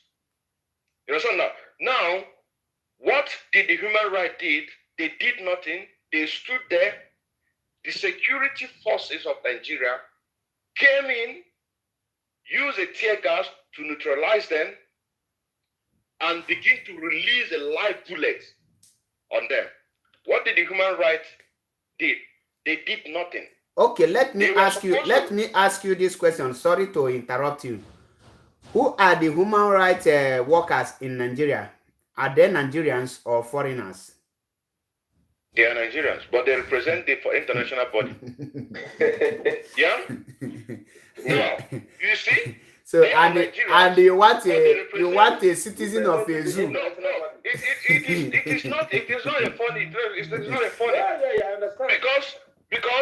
Because this IDP camp, the people who are supposed to be speaking for them are these international. And when people march on the street to protest, even come to your office to protest, then you allow the security officers of Nigeria to do what? To kill them. And after killing them, they say that it's only one person that the bullet killed. But they first of all neutralize them so that they will be doing Babi Allah, so that they can be able to kill all of them. Mazi, do you know why the human rights cannot function in Nigeria? Because they are not the one covering the news. Is a lawless country. Let me tell you my encounter with one of the Reverend Father here, because I am pursuing to meet Pope over this Biafra issue. When I meet the Reverend Father, after preaching the gospel truth of Biafra to him, I told him that I want to speak to the Pope. He said that Pope have acted in a Nigerian case. And I asked him, how many people died in Nigeria this year? He said 4 people. And he went in and bring newspaper for me. Behold, only 4 people died in that newspaper in Nigeria. God. And that 4 people that died in that very newspaper, Pope condemned the killing. And they call on Buhari to act so that other people will not die. Why do I bring this in?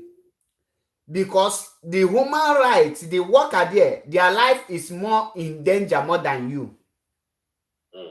So you don't expect him to do his job. Ask yourself, why is it that Nigerians, IPOB case have been in international law since 2015 up to date?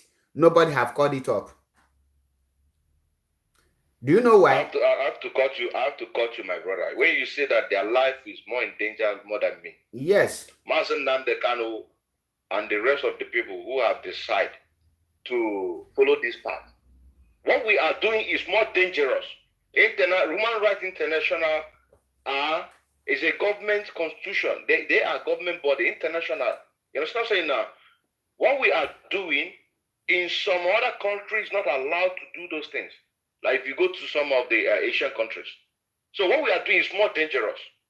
You know what I'm saying now? So we can't have this issue that... I'm not telling you the one is more... I said their life is in more danger than you, because you now, you are an independent, autonomous, working on your own. Yeah. If you are working under human rights and you go against the presidency constitution or law, they can only invite you to come and take your month salary in Abuja and you are gone.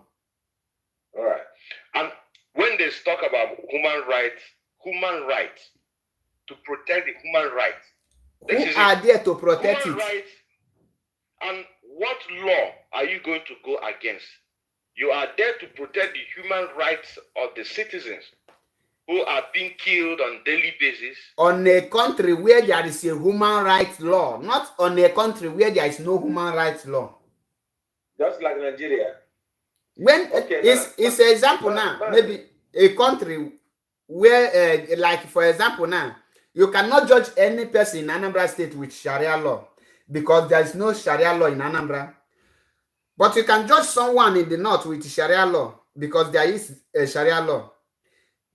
Now, Anambra is hearing there is Sharia law in north, but they don't know what it's all about. They know the meaning, but they don't know how it works. So the human rights now, we hear it in abroad, but come to Nigeria, we don't know what is human rights. We only read it in a book, as the way we read that Nigeria got their independence in 1960. And me and you that know that Nigeria don't have independence, that Nigeria is still under Britain colonial rules. But they write that paper, you have your independence. There is no, let me use the word Africa, there is no country that has independence. So how can you, since you don't have independence, how can you make a law on yourself? Because I think as far as me and you concerned, you know that SARS was founded by Britain. How can a foreign country fund a security apparatus in another country? Is that possible? That is only when you are not independent that will happen. And that have showed you that you don't, there is no Africa that has independence, because there is no Africa that has their own currency being printed in their own country. Are you aware that Nigeria as a country cannot print her own passport? Are you aware? For sure. Yes. Okay. Yes. Of course. Now, what does that tell you? They are not independent. They are dependent. We are not independent. And that is why There is no human right. By flag. Because human rights will first of all start with defending the right of the government to defend her citizen. Mazi, there is no African country, black man country that is free. We are still under the colonial endorsement. Let's move on tomorrow. and that is why Biafra restoration is very important. Of course, that is why tomorrow is very, very important. Everything to fight you. That is why, because Yes. Biafra is the only kingdom. Now we are talking the deep thing. I think this can be another topic for another day. Why? One of our listeners say we have entered another topic. Yes, and yeah, because who can do to Exactly. I said it before. So let's now let's move to Mazi. We have to talk about how people should be prepared tomorrow. And you see, our time is running. I came from my work and I've never eaten anything. Exactly. Let's move. How people should prepare tonight. Consult to anything tomorrow. Let them begin to consult. So these are the areas. These are the areas. If you check now, you see a lot of Biafrans are online talking. We also have to do fast to listen to other people and they're listening to us. Let's move forward. Okay, on this note, let me come in. Like, first, I will say the question I ask, what will we be preparing after tomorrow? That means, for me, I believe that all Biafrans should get ready to defend Biafran territory a day after tomorrow. And second, you must, everyone, both men and women, must be ready, whether they bring Mazi Nnamdi Kanu in the court tomorrow or they did not bring him. We must prepare for a great revolution that will lead to Biafra restoration and the disintegration of Nigeria. And after tomorrow, we must prepare to be killed and to defend ourselves. Because a referendum can never be given to us on a platter good. Just like that. A lot of blood will be shed. And they will kill us, like Mazi will always say, they will kill us and we will kill them. End of the day, Biafra will be restored. And I will use this word of encouragement to every Biafran that when it comes to the securities, the protection of Biafran territories, it lies in the shoulder of the IPOB leadership, in the shoulder of DOS and every meaningful Biafrans. You must not allow yourself to be used by these Janjaweed politicians, all in the name of election. So, and you must prepare, whether they bring our leader in the court tomorrow or not, you must prepare yourself for murder of all sit at home, because bringing him to court is not releasing him. One thing is to bring him. Another thing is to grant him his heart desire, his wishes. Another thing is to give him, that is to bring the date of referendum. So the question now is, what are you going to do after they bring him to court? What area do you know you can perform better? Because according to Onyeze Jesus, the DOS is in charge of the security apparatus in Biafra land. Me and you is in charge of following any order that comes from the DOS. So, on my own opinion, I think I have said what we'll be expecting ourselves tomorrow. That means you have to prepare yourself, whether they bring Mazi Nnamdi Kanu in the court of law tomorrow or they didn't. You must prepare for the mother of all sit at home and other things. All must hail Biafra. All hail Biafra. All hail Biafra. Is this a closing remark? No, Because I just make my own opinion. So before we close, I guess that we pick one or two calls if they have a reasonable question to ask us. Then while we're waiting for the call, because I switched off the phone since. I would like us to also discuss on the attitude we will expect our people tomorrow at the court, because they're looking for everything to hang us to say. Let us hear the first question from our caller. All right. I think. Hello. Yeah. Good morning. Good evening from here. Hello. Yeah, you guys still online. I'm listening. I don't know whether I came late. I wanted to comment or contribute to what you're asking about tomorrow. Yeah, we are still on air. You can make it a snap. You have only 2 minutes. Tell us your name and go straight to the point. Good morning. I'm calling from Maryland. My name is Marion. Now, like you just said, Ekeron Reiki. Yes. What I want to contribute is to assure our people back home, because I've always had the narrative. You guys are abroad. You're asking us to sit at home. You don't understand what we're going through. I'm trying to let them know that if we have to embark on this 1 month or 2 weeks or 3, however, whatever the DOS is going to do, yes, we understand they at home are going to be the ones physically to sit at home. But I want to reassure them that some of us here will make sure they will not lack at least their basic needs. So that's the part we're going to play.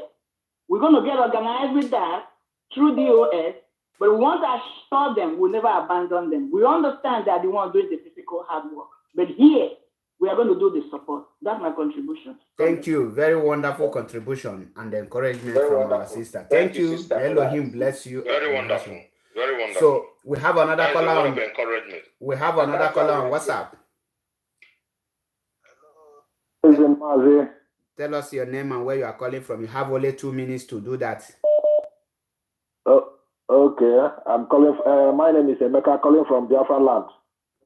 In short, Abuja precisely. Okay. Not Biafra land.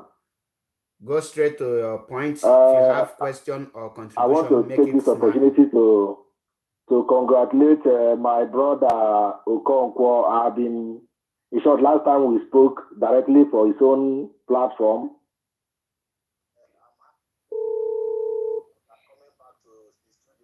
As well. I'm urging all Biafran, if you know you can't come to Abuja, everybody should stay home. Because soldiers, police, now seriously killing in Oru today.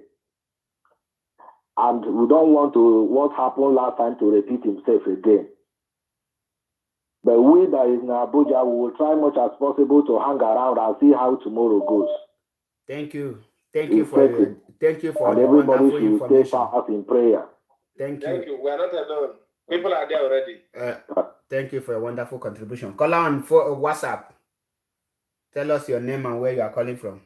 Then you have only 2 minutes. Hello. Mazi Paul. Mazindewo. Yeah. Your name and where you are calling from. You have 2 minutes to make your contribution. Paul. And Paul from Barcelona. Okay, Paul from Barcelona. Go ahead. 2 people for your time is running. Here is this 1 month sit at home. Maybe when the day before yesterday, when they are having the meeting with the DOS, with our leaders, DOS, they say they 1 month. But I am still thinking that the Sunday sit at home, very much active. Sunday at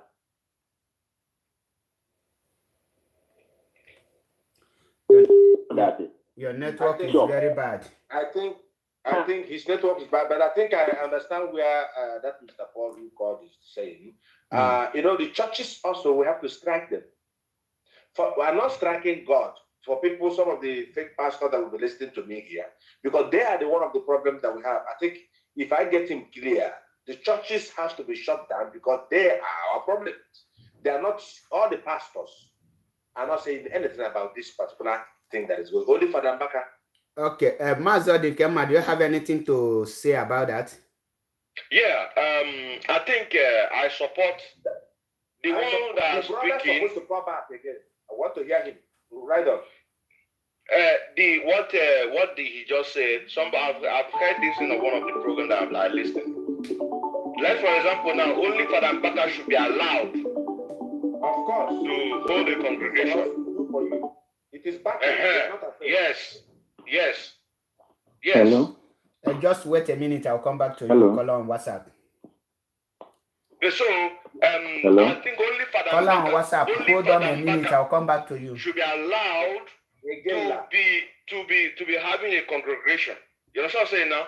Only Father Mbaka, but every other all these GOs should all be shut down until we see them speak for the people. Are our problem. They are our problem. They don't communicate. Okay. On this note, let's correct ourselves. We are not enemy of God. Almost here, Biafra. When you listen to DOS, when they make their announcement, they tell you that 1 month sit at home. 1 month, when you count a month, it includes the 7 days of the week, meaning that the churches are included. Now, if that be the case, you don't need to tell anyone to open his or her church because he speaks in favor of Biafrans. Because in the time of fighting for Biafrans, for Biafra restoration, both the innocent and the sinners suffer together. That is how it is. So for me, I think that if it will affect Sunday services, maybe Sunday sit at home, it will affect everyone. We will not exclude anyone because that will make it equal. Because we are not saying this, because this one say that Mazinankan should be released. This one didn't say no. Some are silent, some are afraid. So to make it very in a way that it will be straight. Yes, everybody. And my brothers, I have something to ship in before we leave this platform. Now, Master Dikema, I ask you a question. What do you expect? What is the attitude of our people tomorrow in the court? Because these guys, Buhari, DSS, they're looking for something to kill our people tomorrow. What can you tell our people who are going to be present in Abuja or those who are living there tomorrow? How are they going to behave? Is there any special behavior so that they will not kill them as they used to kill them tomorrow? The special behavior, just like the advice that the DOS gave during the time that our leader was supposed to appear on the 26th, which he said that nobody should bring a Biafra flag into the court of law, so that they will not see a justification to kill our brothers. So they should come as Nigeria, you know, sir? But in the other way around, anybody that feel like to sing, because onye kubaye nono yagwa, yotago, I am working on you, but to hold anything that will say that this or that, I'm on that one. So I think that is exactly what our people should be doing and behave normally. Our people always behave normally, because when you see what happened just yesterday, people of them might kill 2 of our prominent Igwes. You know what I'm saying now? He killed them. Why? Because maybe these 2 Igwes have called him on a meeting or called him on telephone saying that now the communities is on our neck. they demand the release of Mazi Nnamdi Kanu. Why can't you do something about it? And maybe Hope Uzodinma will say, okay, I've heard what you said. But you say that contract that you talk about, I want you to come and meet me on that location. Let me give you that contract. Then when they go there, they will send unknown DSS gunmen to go and kill them in order to put it on us. Say that it's IPOB. You understand? So our people always know to be peaceful. Also, when you recall back what happened on the 17th of this month in Ebonyi State, even Punch newspaper reported it that they visited one of the Turn off your listening device when you want to call. Yes. They visited and they killed about 35. And you know, when Nigerian media say 35, you have to times it by 3 to get the actual figure of people who have died.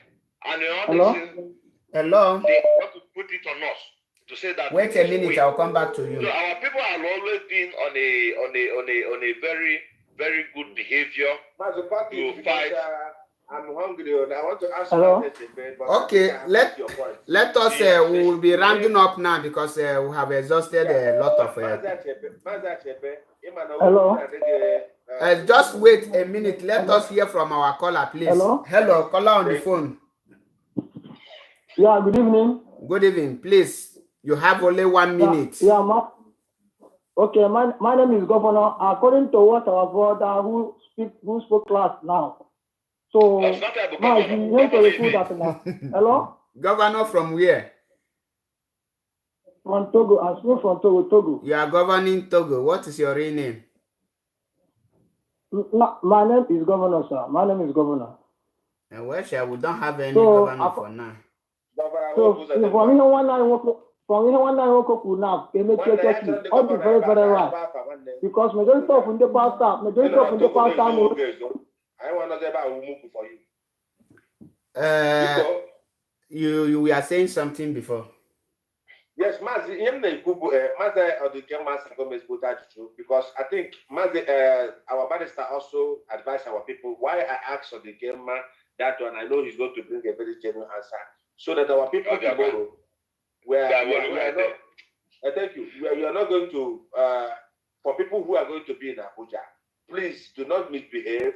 Be there if you can be there. Let me correct that word. Let me correct that word. You know, when you are telling our people, please don't misbehave, it's as if they are misbehaving before. So, that word, please, you have to. I will draw it because thank you. Because sometimes people will go there to misbehave. No, I haven't seen any Biafran people go to any day or anywhere in solidarity to our leader and start misbehaving. So that word is unacceptable. I succumb. Now, Mazi, I also want to say why I'm not moderating this thing, but you know, for us to know what we're talking about. Now we're going to face this 30-day sit at home, failure tomorrow if they don't comply. Our brothers, if you want to call, you need to turn off your please, Mazi. Continue.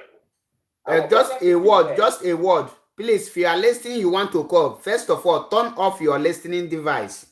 Once I hear my voice, I cut you off. Thank you. Thank you. Our brothers in the West, they are Igbos. They are Biafrans.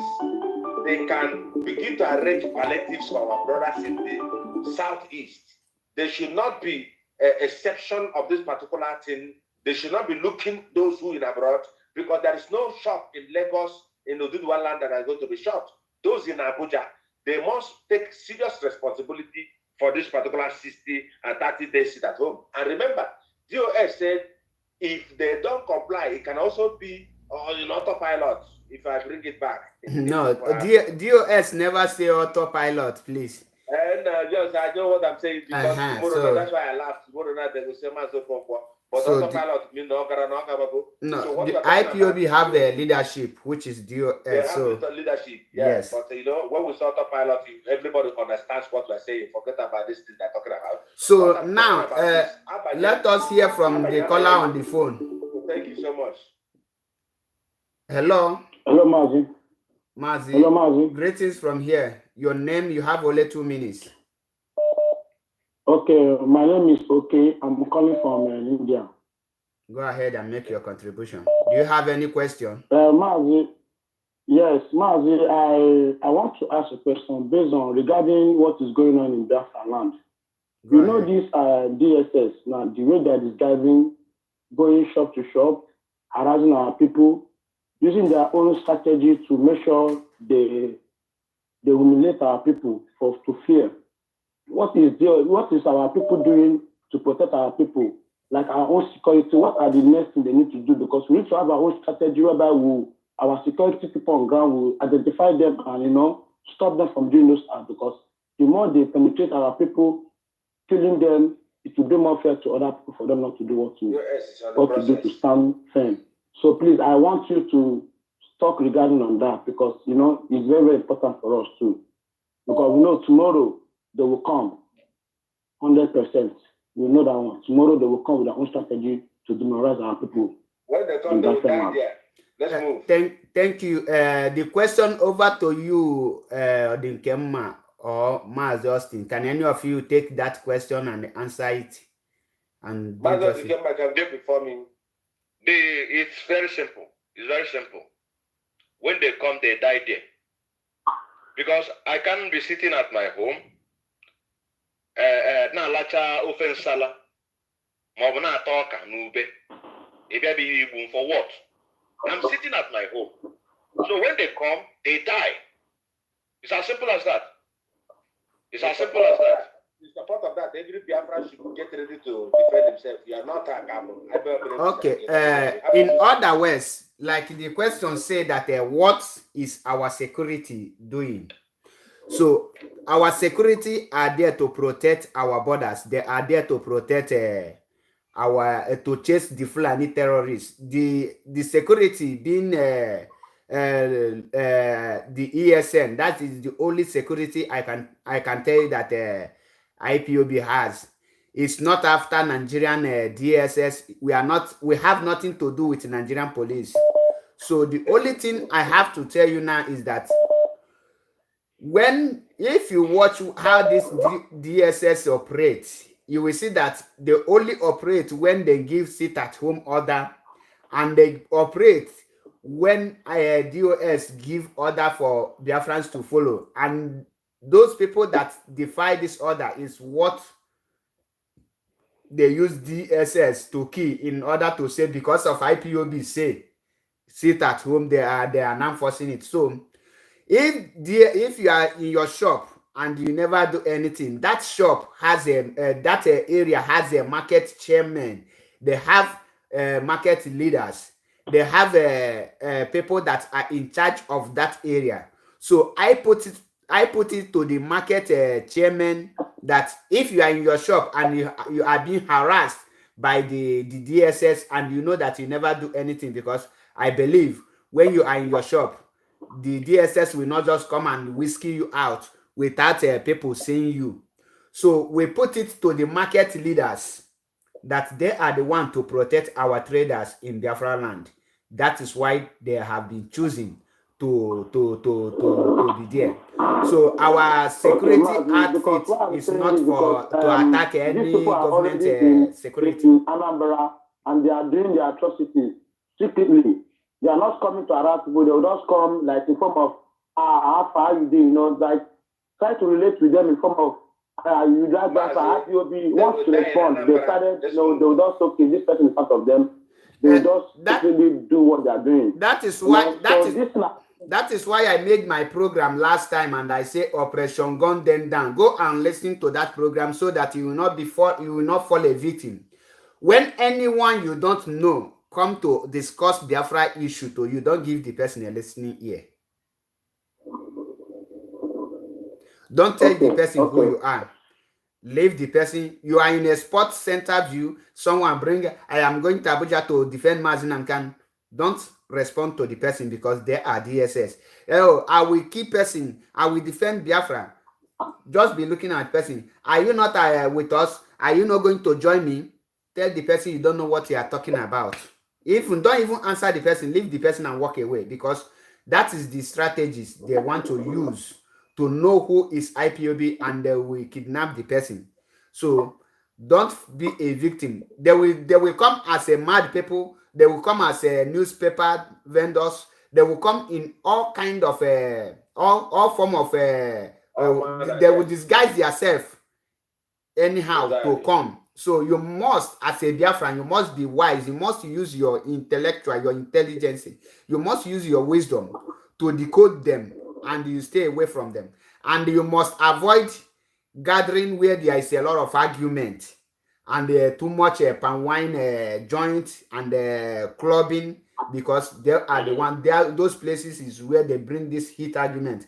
Because of the love you have for Biafran, you will easily expose yourself, and when you do that, they can easily get to you. And don't give your phone to a stranger to make calls anyhow, and stop linking your network with another phone you don't know. Very essential. Because it's very, very important. You have to be very, very security conscious. So thank you for that. I guess that your question has been answered. Yes. I think you have to close the line. Thank you. Thank you. Let's hear other question from this caller. Hello, tell us your name and where you are calling from. Are you there? It's like the person is not responding. So I guess we have to round up, because we have stayed long. Yes, we have to round up because we have to go to work tomorrow. Exactly. Yeah. So, Mazi Odinkema, you can give us a closing remark so that we will round up. Okay, Biafrans, we greet each and every one of you that have time to listen to us and share the program as well. The message is here to say that two things are going to happen tomorrow. Either they release Ahmad Nnamdi Kanu unconditionally with a referendum, or they don't. Either which way is going to work on our favor, because the politicians who are speaking for dialogue or whatever, they are not going to speak on that dialogue in order for us to have our referendum, but to try to give us condition what we are going to do on their own favor. Because this Edebo Umahi say that it is better for them to remain in this one Nigeria, where they are going to be respected, than to go into Biafra, that they are not going to be respected. So, talking about releasing Mazi Nnamdi Kanu from these people, with a condition, we are not going to accept it, but a condition with referendum. Thank you very much. Thank you. Thank you, and remain blessed. Over to you, Mazi Austin. I think this caller came late. Okay. Thank you, Mazi Achebe. I want to greet you for being resolute. You know, for a long while, I see that you have been formidable. Even when we are on vacation, you and my brother Simon Ajalugo, all of you, you have been standing on our gap. It's not that we run away. Like so many people beg me, hey, Mazi, it's like you run away. Nobody's running away. We're in the forefront. And one of the things I want to tell Biafrans is that we love you all. And I thank God that everything is going as we said. Tomorrow is going to be essential, the most powerful day in our life that we can never forget. And I also want to plead to our DOS that they should stand on their word. We are praying for them. It's not easy. It's not easy, believe me. Sometimes it's like we are fighting one another, but I don't think we are fighting one another. We are just finding a shape to bring things together in one accord. So I appreciate all Biafrans, and some of you who are going to be there tomorrow, please, like as I said before, be like my brother Paul said, also from henceforth become security conscious, because our enemies are among us, within us, and with us. So I appreciate all of you. And Mazi Paul Achebe, I want to thank you, and I say, oh, hey, Biafra to you. Almost here, Biafra, my brother. God bless you. Thank you for your time. And I must say, may Elohim bless you and your household. Almost here, Biafra. Biafrans all over the world. As you can see, we have come to the end of today's program. So before I end this very program, I want to use this opportunity to thank every member of the indigenous people of Biafra, IPOB worldwide, wherever you are. I say, may Elohim, bless you and your household, because you are the one who is doing the work. And I want to use this opportunity to inform every Biafrans that tomorrow is a great day. You don't need to anyone to tell you to sit at home. Before you do that, don't be tired. Don't get tired of sitting at home, because Mazi Nnamdi Kanu have been sitting at home for more than 3 months now because of me and you. And I want to use this opportunity to pass this information to every Biafran all over the world, that the work of ESN, which is Eastern Security Network, is not to attack any security formation in that contraption called Nigeria. We are not terrorists, so we don't have anything to do with any Nigerian security. But when the time to defend our territory comes, you will see our security men. They will defend our territory. Please, don't relate unknown government to ESN. We don't know the people that are unknown government. We don't know them, and we don't know who they are. So I want to tell every one of you, know who you are communicating with, and don't give your SIM card to anyone. Don't use your name to buy SIM cards to anyone. Don't register any SIM card for anyone. So, and don't even give your phone to make call to all numbers you like. And on this note, I will say, may Elohim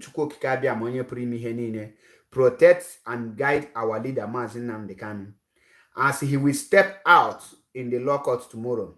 Every evil plan by the Nigerian government, by the evil Igbo politicians, by the evil people, I neutralize all their plans. It will never come to pass. Any plan they plan against our leader will never come to pass. Our leader will step in tomorrow and he will be victorious. Biafra will be restored in our own time. And I pray, may Elohim guide and protect every member of DOS, every member of ESN, every member of Biafra Media Warriors. Give us more wisdom and give the DOS more wisdom and power to carry out this mantle of leadership that handed over to them by our leader. Let them take us to the next level. Do not allow them to deviate. Anyone that is determined to bring the DOS down, Father, take the person out. Anyone that is determined to take our leader down, Father, let the person go 6 feet down. Anyone that say over his or her dead body that Biafra will come, let the person join his ancestors. And I pray, may Elohim guide and protect every one of us in the mighty name of Chukwu Okike Abiama. On this note, I say, may Elohim bless you. Before I forget, let me tell you that IPOB, we are indivisible family. You cannot divide us. We are one family. I might attack you or tell you that what you do is wrong. That does not mean that I hate you. I only hate that very character. So don't take me as I hate you, but I can correct you. So we move together. No division in IPOB.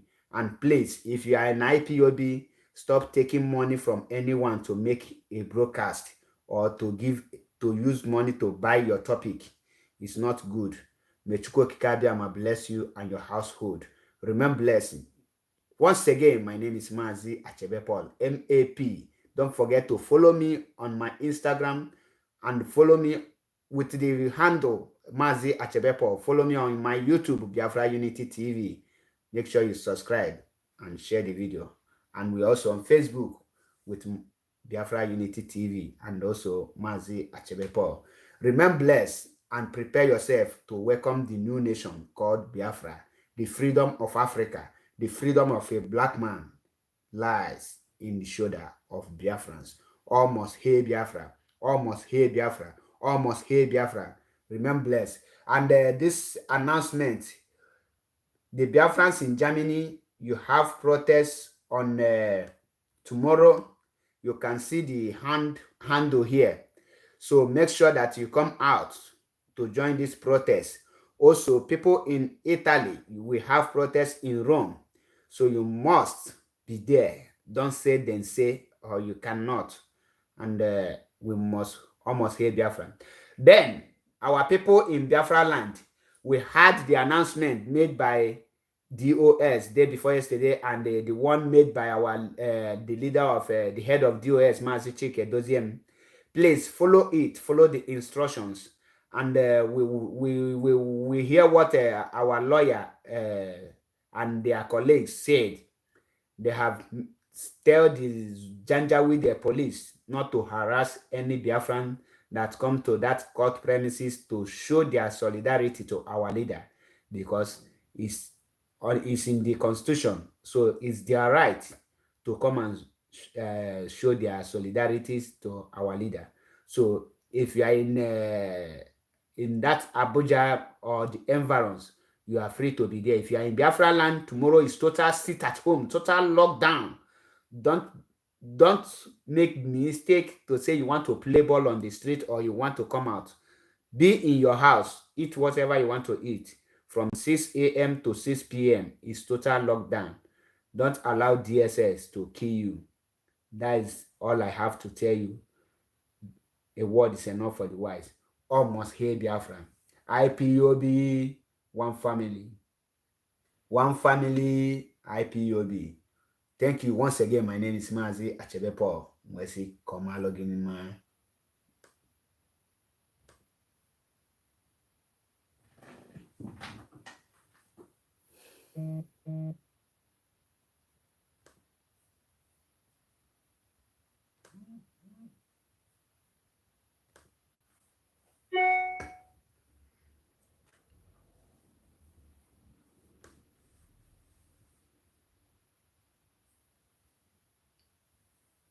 Echefu m ndị nọ na YouTube, biko na echefula m unu daalụkwanụ ụmụnne m, ekene m unu niile.